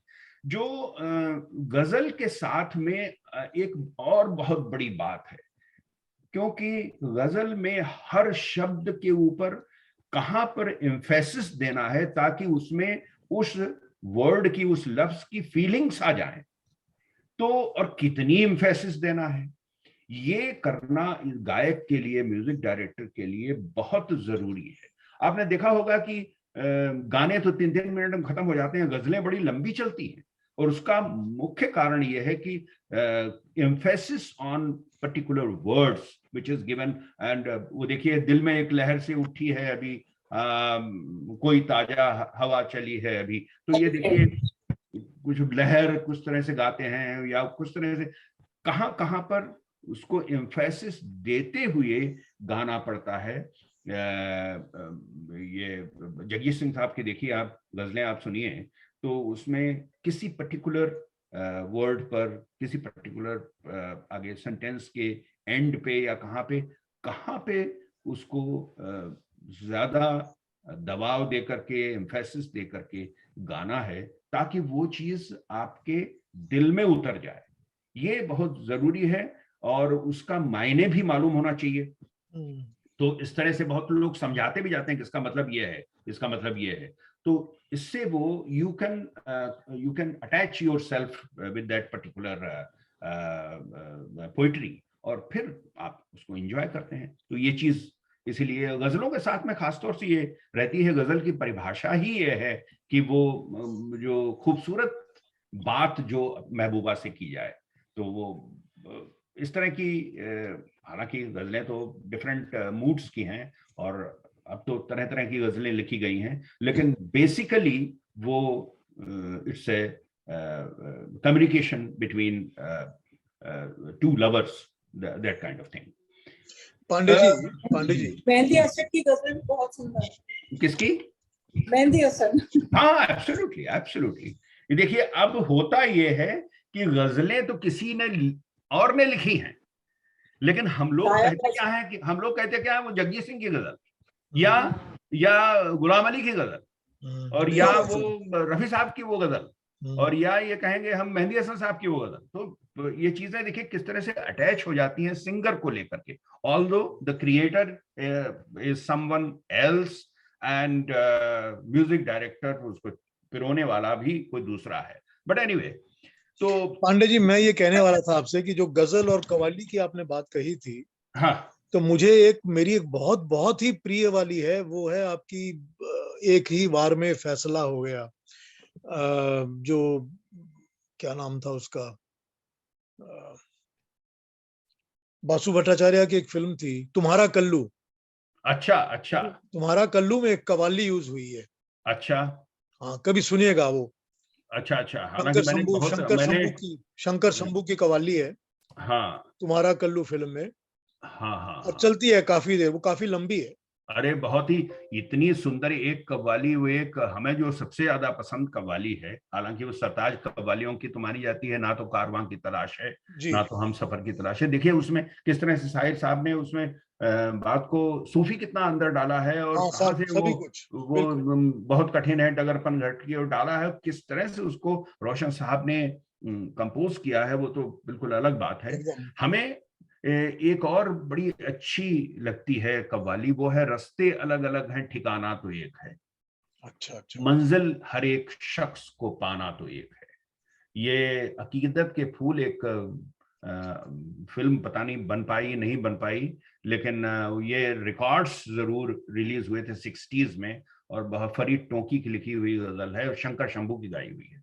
अरे इतनी सुंदर है, अवेलेबल है यूट्यूब पे, रस्ते अलग अलग हैं ठिकाना तो एक है। तो ऐसी बहुत सी हैं। गालिब साहब के बारे में ये दिले नादा तुझे हुआ क्या है, मिर्जा गालिब में ऑलरेडी इसको यूज किया गया, उसके पहले भी यूज किया गया, पुष्पा हंस ने इसमें अपना देश में इसी को गाया हुआ है 1949 में।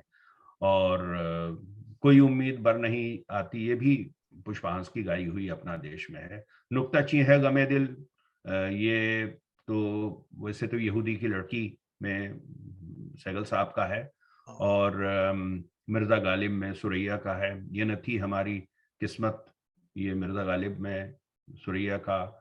और मैं नशे में हूँ में भी उषा मंगेशकर ने गाया। तो इस तरह से हजारों ख्वाहिशें ऐसी कि हर ख्वाहिश पे दम निकले, ये फिल्म ही आई थी हजारों ख्वाहिशें ऐसी, 2005 में शुभा बुदकल की गाई हुई थी।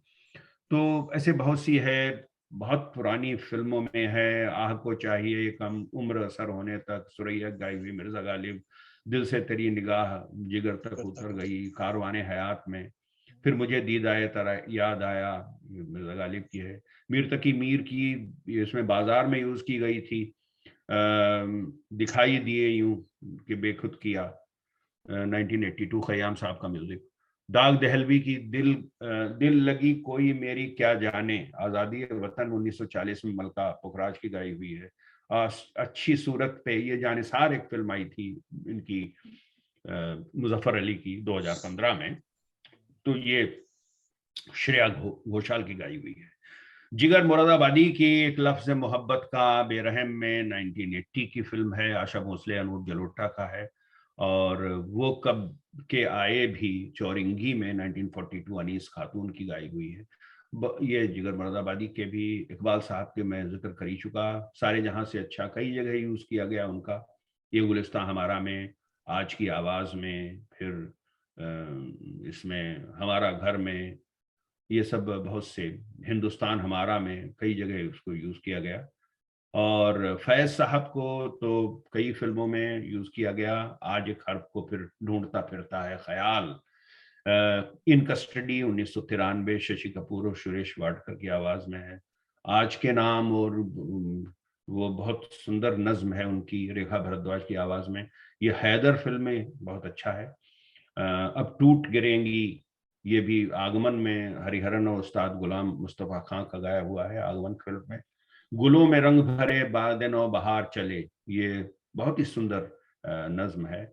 और हैदर फिल्म में अरिजीत सिंह ने गाया है। रात यूं दिल में तेरी, ये बड़ा ताजुब की बात है, रात यूं दिल में तेरी, इतना बढ़िया ये कलाम इनका फैज साहब का जानवर फिल्म में है, शम्मी कपूर आशरी वाले में 1965 में, रफी साहब और आशा जी की आवाज में, रात यूं दिल में तेरी। और मखदूम मोइनुद्दीन की आपकी याद आती रही रात भर, गमन में छाया गांगुली गया हुआ, दो बदन प्यार की आग में जल गए, चाचा चा में रफी साहब आशा जी का गाया हुआ, फिर छिड़ी रात बात फूलों की, ये भी बाजार में है, ये मखदूम मोइनुद्दीन का है।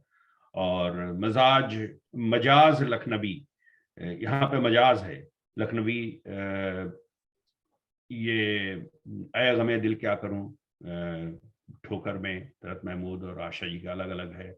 रूदादे मोहब्बत, रूदादे गमे उल्फत, ये एक मजाज लखनवी और जिगर मुरादाबादी का है।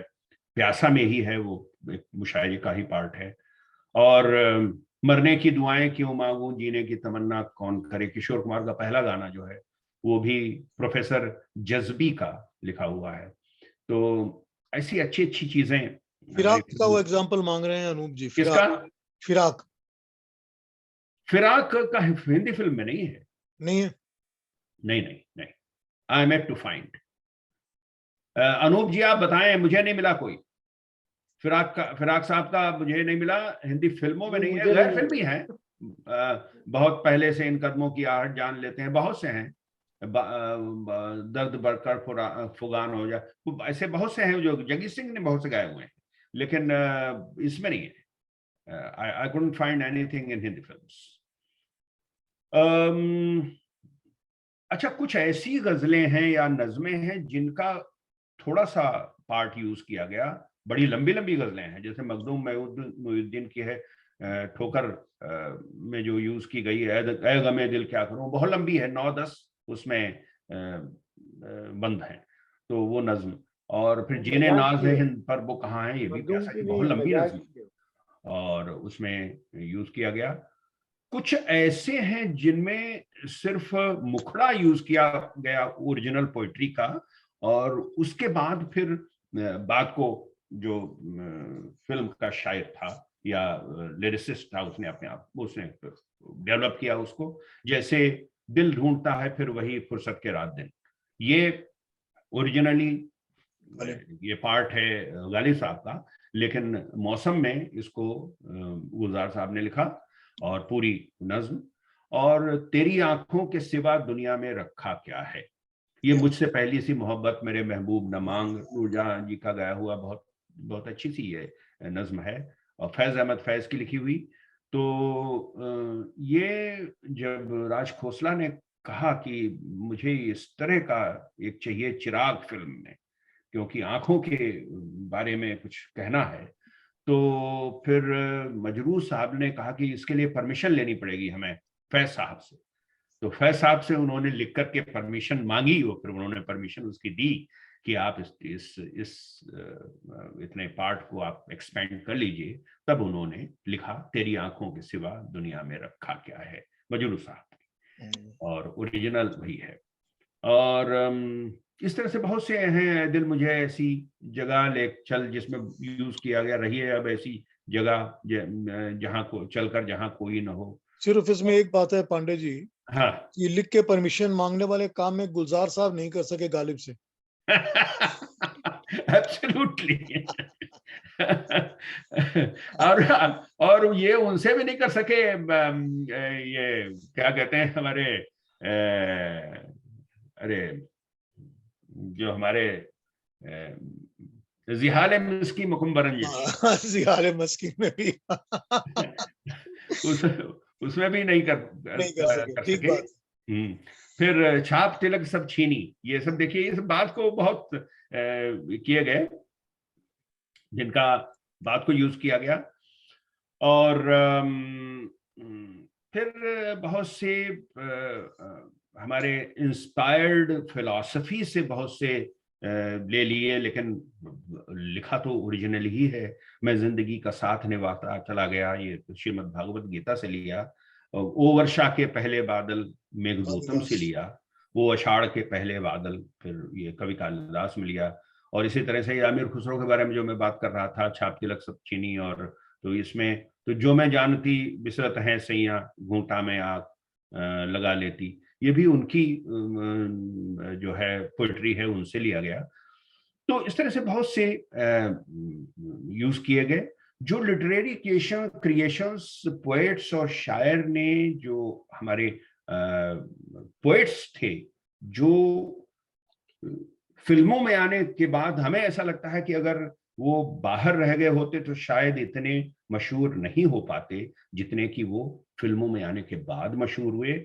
और बहुत ही अद्भुत उन्होंने लिखा और हम लोगों को के सामने वो सब सुनने को और देखने को मिला। उसमें पंडित नरेंद्र शर्मा जी हैं, पंडित भरत व्यास जी हैं, कवि प्रदीप जी हैं, शैलेंद्र जी हैं, वसंत देव हैं, और शायरों में साहिर लुधियानवी, शकील साहब, राजा मेहंदी अली खान, जानिसार अख्तर, मजरूह सुल्तानपुरी। मतलब मजरूह सुल्तानपुरी एक मेरा पर्सनल लाइकिंग हो सकती है मजरूह साहब और साहिर साहब को, लेकिन मजरूह साहब ने का जो कैनवस है, जितना जबरदस्त, जितना बड़ा स्पेक्ट्रम है, और जितना जो जिसमें मंजर कशी जिसे कहते हैं कि आप पूरा चित्र सामने पैदा कर देना, वो मजरूह साहब और साहिर साहब, इनका कोई जवाब नहीं। कैफी आजमी, गुलजार, शहरियार, जावेद अख्तर, ये सब मैं बात कर चुका था। और कुछ शुद्ध हिंदी के एग्जाम्पल्स हम लोग सुन लेते हैं, देख लेते हैं। सुन नहीं पाएंगे क्योंकि वो हम बाकायदा बहुत सुना सकते थे आपके, मेरे पास सब सामने ही मेरे गीत हैं, लेकिन वो क्योंकि आप उस पे YouTube पे डालते हैं तो इसलिए वो समस्या पैदा हो जाएगी। आज मधुआताश डोले मैंने उसका जिक्र किया। फिर तुम गगन के चंद्रमा हो, मैं धरा की धूल हूँ, देखिए कितना सुंदर गीत है, और पंडित भरत व्यास जी का लिखा हुआ। बांध प्रीति फूल डोर, मन लेके चित्त चोर, दूर जाना ना, मालती माधव 1951, पंडित नरेंद्र शर्मा जी का लिखा हुआ इतना सुंदर गीत। और सुधीर फड़के जी का म्यूजिक जय जयवंती राग में है। शुद्ध जय जयवंती है। ज्योति कलश छलके, ये कितना सुंदर गीत है। भाभी की चूड़ियां में पंडित नरेंद्र शर्मा जी का लिखा हुआ। मेरे जीवन में किरण बन के संवरने वाली, बोलो तुम कौन हो। कितना सुंदर गीत है ये तलाक फिल्म में है, 1958 की, कवि प्रदीप जी का लिखा हुआ। सांझ ढले गगन तले, ये उत्सव में जो गीत हैं बसंत देव जी के लिखे हुए हैं, वो बहुत ही सुंदर हैं। मैं यौवन बन की कली, ये मालती माधव में, ये भी नरेंद्र शर्मा जी का है। संसार से भागे फिरते हो, भगवान को तुम क्या पाओगे, चित्रलेखा में साहिर साहब का लिखा हुआ। जाओ रे जोगी तुम जाओ रे, हालांकि फिल्म में नहीं था, लेकिन ये रिकॉर्ड उसी के लिए बना हुआ है। और आम्रपाली में ये शैलन जी का लिखा हुआ। सांझ खिले भोर झरे फूल हर श्रृंगार के, इसका मैं जिक्र अभी कुछ पहले किया था। फिर भी मैं डॉक्टर हरिवंश राय बच्चन का लिखा हुआ। और साहिर साहब की वो मशहूर नज्म कभी कभी मेरे दिल में ख्याल आता है, और उसका एक्सपेंशन किस तरह से फिर फिल्म में किया गया और किस अलग अलग तरीके से उसको प्रस्तुत किया गया। इस मोड़ से जाते हैं कुछ सुस्त कदम रस्ते, ये कितने आंधी में गुलजार की लिखी हुई इतनी अच्छी नज्म। आप आए तो ख्याले दिले नाशाद आया। तो ये एक चीज मैंने देखी, जो कंजंक्शंस होते हैं, जैसे ख्याले दिले नाशाद, ए बीच में आता है, जो आपस में जुड़े होते हैं शब्द, उसका यूज साहिर ने इतना जबरदस्त किया हुआ है। आप कभी भी साहिर की शायरी देखिएगा और उसमें इस तरह के बहुत आएंगे। आप आए तो ख्याले दिले नाशाद आया, कितने भूले हुए जख्मों का पता याद आया। है इसी में प्यार की आबरू, राजा मेहंदी अली खान। मैं सोचकर मैं उसके दर से उठा था हकीकत, और कैफी आजमी का कोई सागर दिल को बहलाता नहीं, शकील बेखुदी में भी ख्याल आता नहीं। कितनी अच्छी गजल है। मैं कोई पत्थर नहीं इंसान हूं, कैसे कह दूं दिल से वो गम से घबराता नहीं। तो इसके शेर देखते जाइए आप, शकील साहब के। और हम है मताए कूचा वो बाजार की तरह, उठती है हर निगाह खरीदार की तरह, ये दस्तक। और इसमें आगे देखिए, ये मतले का शेर हुआ, और आगे जितने हैं वो सब गजल के शेर हैं, बाकी शेर हैं।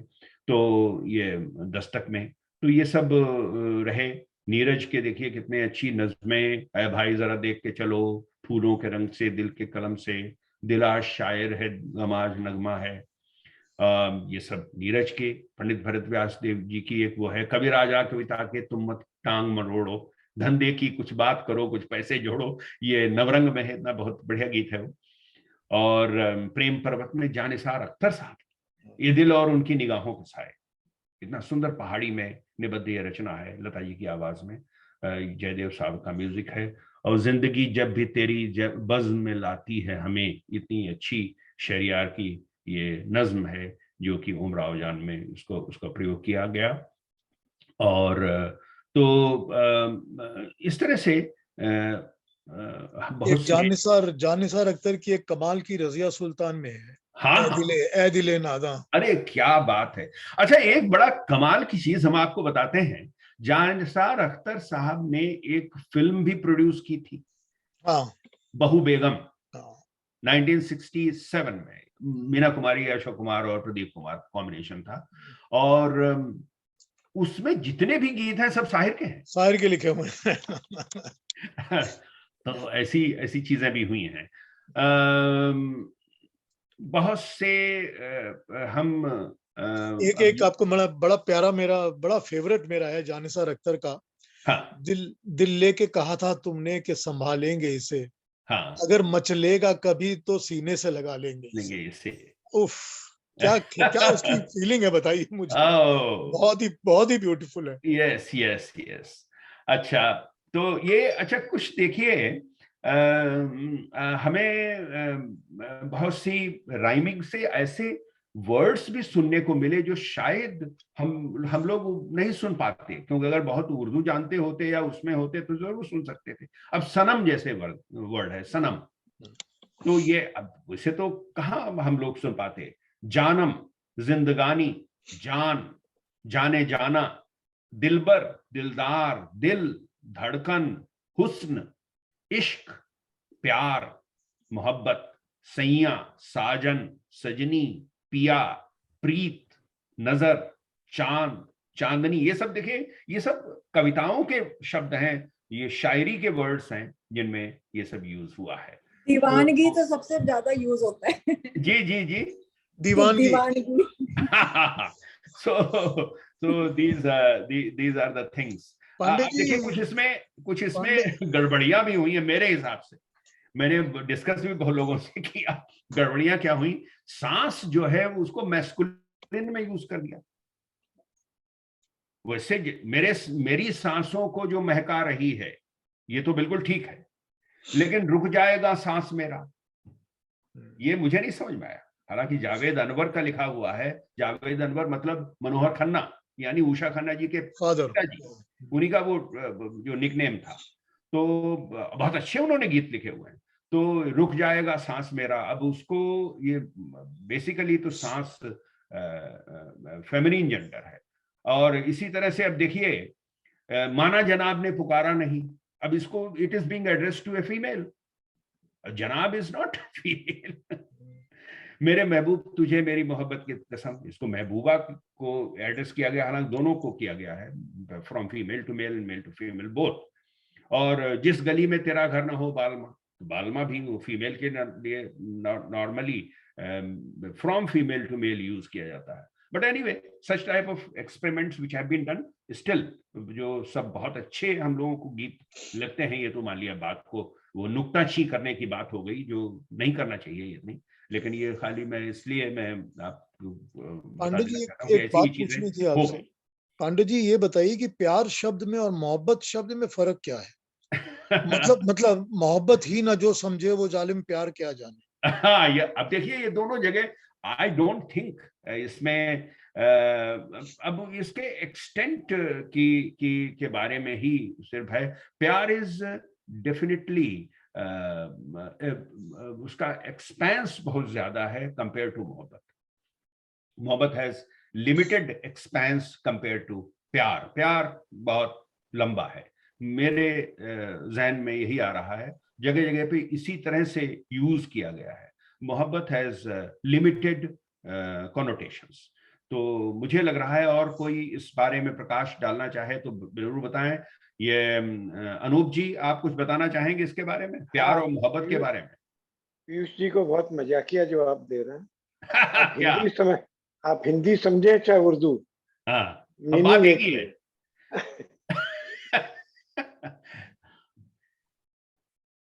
तो चलिए, ये सब बातें आज की, कल फिर कुछ दूसरे सब्जेक्ट पे अगर आप लोग खुद चाहेंगे तो उस पे बात करेंगे, और इसमें कोई प्रश्न हो तो आप अवश्य पूछें। पांडे जी, जो मैंने आपको नहीं, हाँ बोलिए अनूप जी, क्या पूछ रहे हैं? प्रश्न नहीं, आपको मजरू साहब बहुत पसंद है। हाँ बिल्कुल, मुझे भी पसंद है। देखिए, खलनायक का जो सबसे पॉपुलर गाना है, हाँ मालूम है मुझे, और उसी को मजरू साहब ने डिसेंसी की सीमा में रख के आंचल में क्या जी अजब सी हलचल। हाँ, बिल्कुल बिल्कुल बिल्कुल बिल्कुल बिल्कुल। नहीं, मगर ये याद रखिए अनूप जी कि जब इस वक्त ये गाना बना था तो बहुत सारी सेंसर बोर्ड को कंप्लेंट्स गई थी कि इसको बैन कर दिया जाए। एब्सोल्युटली हाँ। और हमें मतलब किसी ने कहा, हालांकि पेइंग गेस्ट में मुझे कोई ऐसी स्टोरी में नहीं ऐसी चीज मिली जिसके लेकर के उसको ए सर्टिफिकेट किया जाता। और लोगों ने एडल्ट्री की बात थी। मे बी बट कुछ लोग ये कह रहे थे कि वो जो है छोड़ दो आंचल जमाना क्या कहेगा, उसकी वजह से कर दिया। But anyway, there are very thing, but people are there. 1954 जो नागिन बनी है, जादूगर सैया छोड़ो मरी बैया, हो गई आधी रात अब घर जाने दो, फीका फीका क्या है छूटा हुआ खजरा, टूटा हुआ गजरा, कह देगा सारी बात अब घर जाने दो। ये रिकॉर्ड में है, ये फिल्म में नहीं है। फिल्म में से कटवा दिया लोगों ने सेंसर बोर्ड ने ये लाइनें। तो आप रिकॉर्ड में अगर आप सुनेंगे तो आपको मिलेगा। देखिए कितना हल्का सा है। हाँ, मैं सोया आँखियां नीचे तेरी बाहों के नीचे, हाँ, तेरी बाहों के नीचे काट के वहां एक फालतू सा वायलिन का पीस डाल दिया। हाँ, है एब्सोल्युटली, बहुत जगह एब्सोल्युटली। तो such type of things have been done. आजकल तो पता नहीं क्या है भैया, वो क्या है, वो बेस्ट लिरिसिस्ट मिल जाता है, वो क्या है, वो मर्डर का वो गाना, I am forgetting that. No idea. इसका गाना मर्डर फिल्म का है ना, कोई एक रात मेरे हाँ। साथ गुजारा। वो हाँ, तो उसको नहीं, लेकिन बेस्ट उनका है गुलजार पे लिखा हुआ जो गाना इतना पॉपुलर है, वो बंटी और बबली वाला। हाँ हाँ हाँ हाँ, कजरारे कजरारे।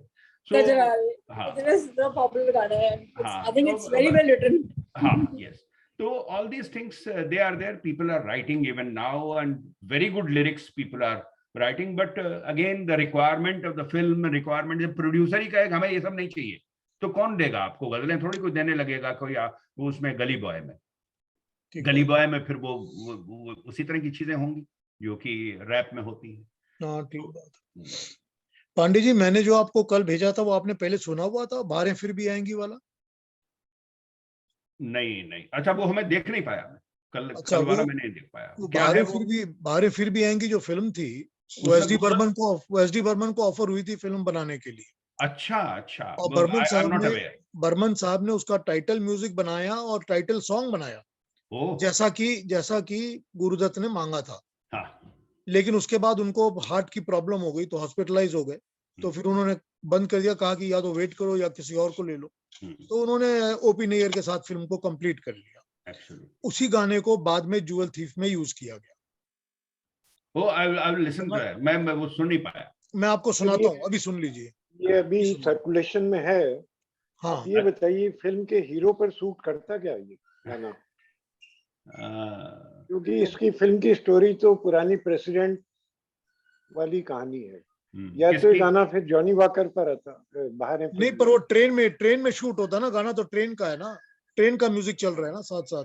हाँ, ट्रेन में तो है भी वो, बाहर फिर भी आएंगी तो है ही ट्रेन में। हाँ, वो ट्रेन का ही गाना लिया हुआ है ना, तो इसमें बर्मन साहब ने भी वो ट्रेन में ही दिया हुआ है गाना। अच्छा, मैं सुना देता हूँ। सुनाइए थोड़ा सा सुनाइएगा, नहीं तो मैं अभी सुना देता हूँ आपको।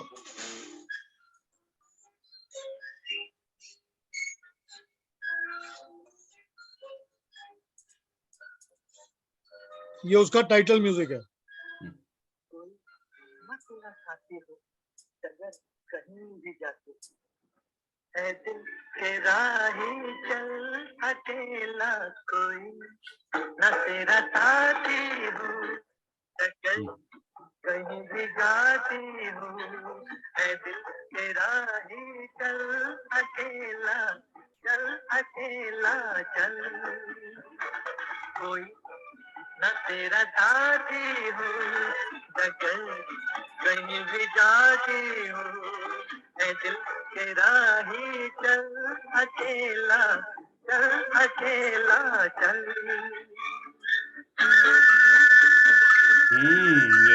ये ट्रेन का है। ट्रेन का म्यूजिक है ये। लेकिन इसमें टाइटल कहाँ यूज करता है वो सुनिए, एक बार सुनिए, एक बार सुन लीजिए। इसको डिलीट कर दीजिएगा उससे, रिकॉर्डिंग से।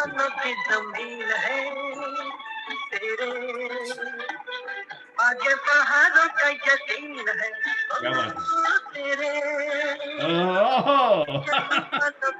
बिल्कुल। Jewel thief. आगे पहाड़ों का यकीन है, आए जो तूफान तो छाने से बहारे फिर भी आएगी कोई। अरे बाप रे, for the first time I am listening, this is really so good. देखिए क्या कमाल है। अब वो इन्होंने वो जो लाइन जोड़ती है आपके पैराग्राफ को मुखड़े के साथ, उसमें बाहरें फिर भी आएंगी यूज किया है। यस, उसमें टाइटल को यूज किया है। वाह। और बाकी के वर्स में उसने नहीं यूज किया, बाहरें फिर भी यहाँ। और ये गाना पूरा वो ज्वेल थीफ के ट्यून है पूरी। यस, ये दिल ना होता बेचारा, तो ये बनाया था बर्मन साहब ने उसके लिए। क्या बड़ी खूबसूरत चीज है ये भी। रफी साहब की आवाज में भी बहुत खूबसूरत। क्या बात है। सुनिएगा, मैंने आपको भेजा। एस टी बर्मन साहब के बारे में बहुत सी बातें कल करेंगे, हाँ, कल करेंगे फिर। आपसे बहुत कुछ जानना है, क्योंकि तो कल उसके बारे में बात करेंगे। कोई और अगर प्रश्न हो जो दिमाग में आ रहा हो तो अभी पूछ सकते हैं, या आप लोग कल भी पूछ सकते हैं। तो कल पूछेंगे कल। पांडे जी एक बात पूछनी थी। जैसे राज कपूर का फिल्म आवारा का जो गीत है, आवारा हूँ, वो मैंने एक व्हाट्सएप वीडियो में सुना था कि वो एक ईरानी सॉन्ग था पहले। अरे वो बाद की है, वो बात की है पहले की। हाँ, वो सन 64 की है, वो हमने देखा। नहीं कर वो सन 64 की है, आवारा तो 51 की है। या यूट्यूब वीडियो पे ये बताया जाता कि अरे वो यूट्यूब वाले चोरी पता नहीं क्या क्या, व्हाट्सएप वाले पता नहीं क्या क्या बोलते हैं, वो बाद का है, सन 64 का। उसमें ये बताया जाता कि राज कपूर ने चोरी की थी। नहीं, एब्सोल्युटली। अच्छा, एक और चीज थी कि राज कपूर के कहीं गाने एक उसमें चोरी है आवारा में, मैं आपको बता देता हूँ। वो जो घर आया मेरा परदेसी है, वो उल्म खातूम नाम की एक इजिप्शियन सिंगर है, उनका गाना है, वो 48 का है। वो एग्जैक्टली मतलब नोट बाय नोट उसको भैरवी में ढाल करके शंकर जयकिशन ने उसको कर दिया है। तो दोनों गाने अवेलेबल हैं, उल्म खातूम वाले, घर आया परदेसी कि उसका वर्ड तो दूसरा है, लेकिन वो exactly even the interludes are same, बाकी सब वही है। वो जरूर 48 की है, ये वाला नहीं। जी। और उसकी कई मूवी जैसे देखते हैं आहा या दूसरी कोई आग वगैरह, तो उसमें जो ट्यून होती है उसका गाना कहीं दूसरी फिल्म में बाद में आता है। हाँ, वो ऐसे बहुत से हैं, मैं आपको उसको हम आपको एग्जांपल देते हैं। आह में जो है वो एक बैकग्राउंड म्यूजिक को जाने कहाँ गए वो दिन में यूज किया, वो इसमें वो आप वो भी अवेलेबल है। मतलब हम तो प्रेजेंटेशंस वगैरह जब देते हैं तो इस तरह की चीजें बहुत सी दिखाते हैं। एक ओ बसंती पवन पागल, हाँ, वो बसंती पवन पागल, ये उसमें आवारा में था, उससे उठाया है। और रोशन साहब ने अपने एक बैकग्राउंड म्यूजिक से दिल जो न कह न सका, जो कह न सका, वो उठाया है आरती से। आरती में एक बैकग्राउंड म्यूजिक में है, हॉस्पिटल का सीन है, तो उसमें से उठा करके फिर बना दिया। और इसी तरह से रोशन साहब ने वो है जो चांदनी चौक में गाना है स्मृति विश्वास के ऊपर, वो एग्जैक्टली उठा करके रहे न रहे हम फिर बना दिया ममता में। तो ऐसे बहुत से एग्जांपल्स हैं। ठीक है, मदन मोहन ने भी किया था ना अपना झुमका गिरा रे। नहीं, नहीं, नैनो वाली ने कोई एग्जैक्टली, और वो चुपके हो गए कैसे इशारे, वो खजांची फिल्म तो वो भी एग्जैक्टली अपना उठा दिया। तो ऐसे बहुत से हुए हैं। बर्मन ने भी किया है, एसडी बर्मन ने भी किया है। हाँ, तो बहुत से हुए हैं। वो जो गाना है ना, तुमरे संग तो रैन बिताई, हाँ, वो शमशाद का गाना है पहले। हाँ, इसी तरह से ये इसमें सुन साहिबा सुन प्यार की धुन, ये इस लिवे देश आई लव यू, एग्जैक्टली वही है, बिलावल में है, जो संगम में यूज किया गया है, जो मल्टीपल लैंग्वेजेस वाला गाना है, एग्जैक्टली वही है। तो ऐसी बहुत सी चीजें होती रही हैं, बट एनीवे। अच्छा अनूप जी, क्या क्रिएटिविटी अपने देश से चली गई है कि इन लोग सब ऐसे सड़े हुए गाने करते हैं अब वो एक्चुअली अब सब पसंद करते हैं ये लोग, वो मतलब अब ये मार्केट का डिमांड है अभी। ये भी कहना थोड़ा सा गलत होगा, क्योंकि पसंद कराया जाता है तो पसंद करते हैं लोग। हाँ, तो क्या करें। तो बट स्टिल अगर अच्छा संगीत आता है, अब बताइए बाजीराव मस्तानी के गीत किसको नहीं पसंद आए, वो क्लासिकल पे थे सब, लेकिन सबको पसंद आए।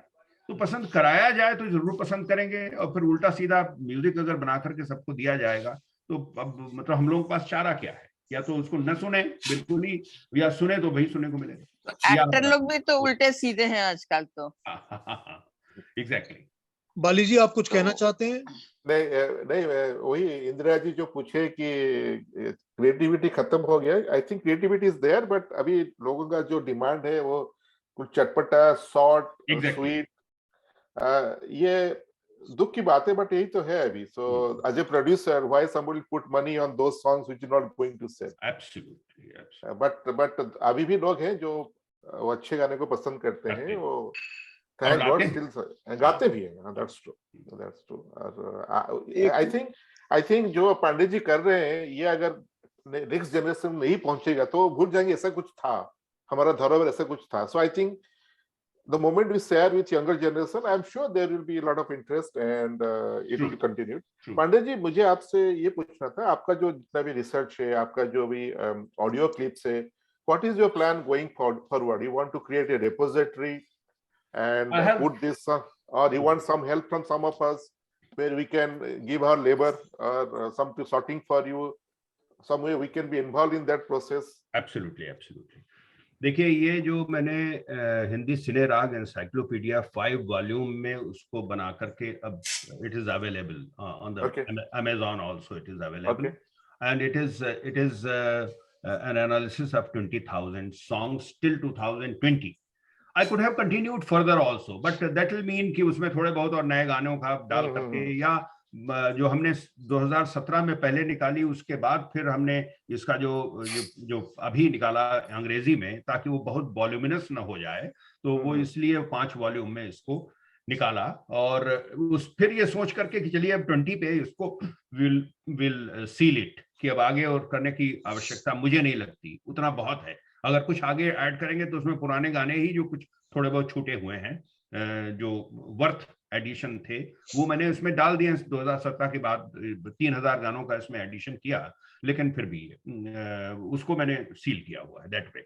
But doing that has been a great exercise, and it could not be possible, could never have been possible without assistance of music lovers and people from various areas.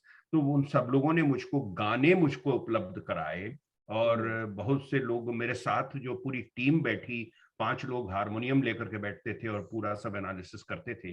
एक एक गाने को बजा करके देखा गया, 20,000 गाने पूरे बजाए गए और बजा करके पूरे देखे गए कि इस पोर्शन में भैरवी है, इस पोर्शन में चारुकेशी है, इसमें कीरवानी है, तो वो सब पूरा देखा गया. तो वो इट हैज टेकन 16 years, 16 साल के बाद ये चीज उत्पन्न हुई, जो अभी अवेलेबल है आपको हिंदी सिने राग एनसाइक्लोपीडिया के रूप में, और जिसको लोग, I am so happy that it is being used by various people, including all the classical music universities in their researches.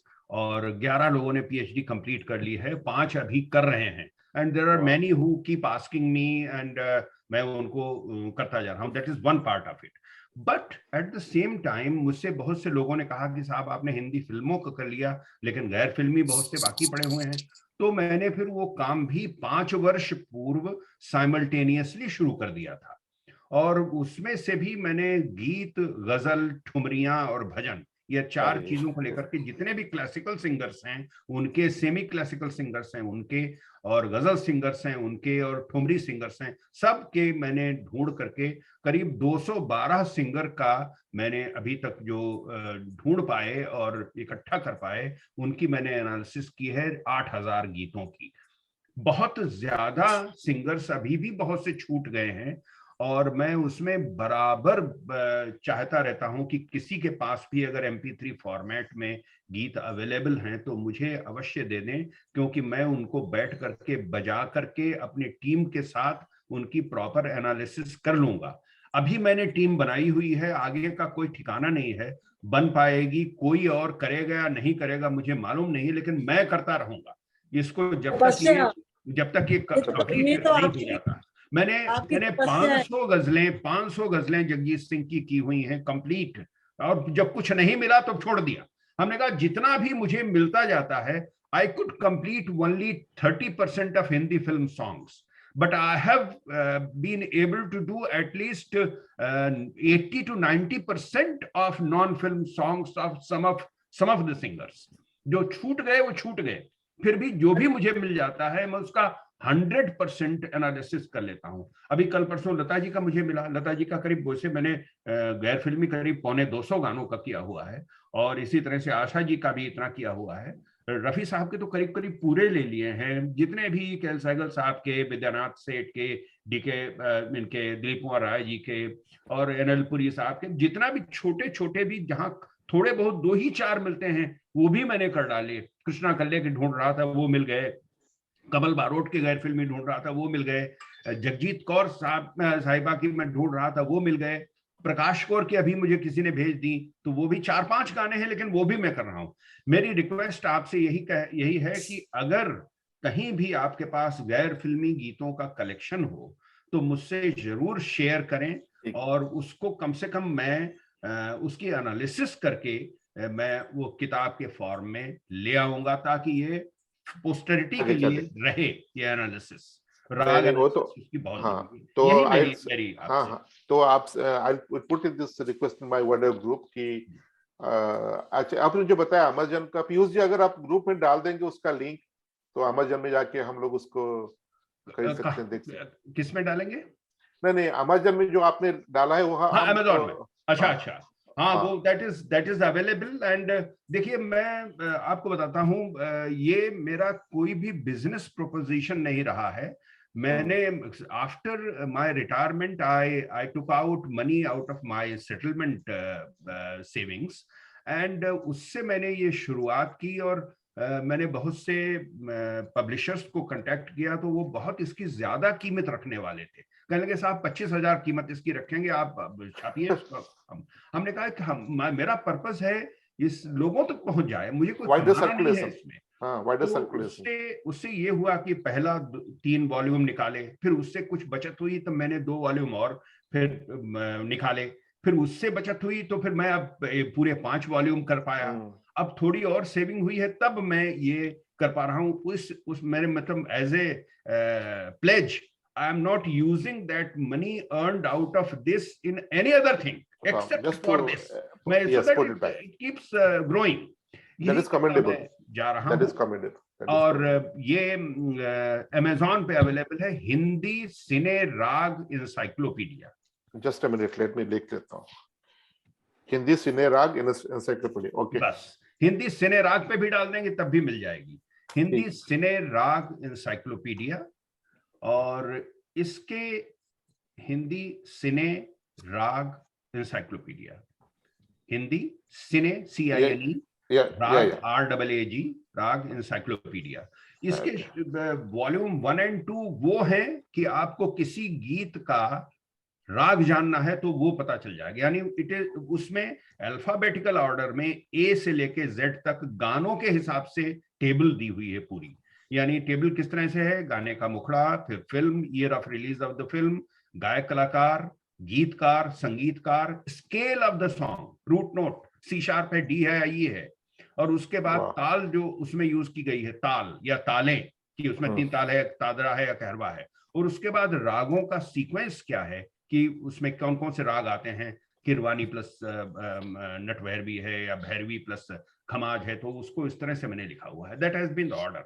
जो बाद को 3 वॉल्यूम और हैं, 1 और 2 ये हो गए, और 3, 4, 5 जो हैं वो वॉल्यूम सेम साइज के हैं, 700-700 पेज के बड़े लॉन्ग बड़े फॉर्मेट में हैं और हार्ड बाउंड हैं। वो है कि आपको ये जानना है कि इस राग में कौन कौन से गाने हैं। यानी भैरवी की पूरी 2250 भैरवी की टेबल एक जगह पे है, पूरी मालकौंस 150 एक जगह पे है, यमन की पूरी 250 एक जगह पे टेबल है, और 350 यमन कल्याण की अलग है।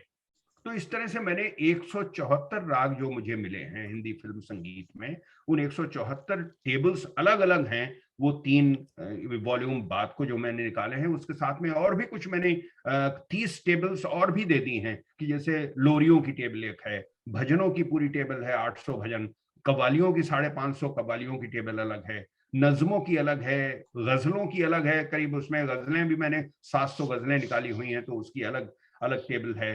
तो इस तरह से अलग आलापों की अलग है, तरानों की अलग है, राग मालिकाओं की अलग है, रविंद्र संगीत की अलग है। तो इस तरह से मैंने वो 30 टेबल अलग निकाल रखी है। वो वॉल्यूम 3, 4 और 5 है। टोटल 1, 2, 3, 4, 5 वॉल्यूम में है। कैन बी बॉट 1 और 2 और 3, 4, 5 सेपरेटली। इस तरह से है जी। और अभी ये जो आगे मैं गैर फिल्मी वाली निकालूंगा वो 2 वॉल्यूम में हो पाएगी। पहले मैं सोच रहा था 1 में हो जाए, लेकिन 1 में नहीं, अभी थोड़ा सा बढ़ गया है, तो इसलिए वो हम 2 में उसको निकालेंगे सिंगर वाइज। पंडित जी बहुत बहुत शुक्रिया, हमें निकलना पड़ेगा, 2 घंटे हो गए। थैंक यू बहुत शुक्रिया, थैंक यू सबसे नमस्कार। कल मिलते हैं पांडे जी, कल मिलते हैं।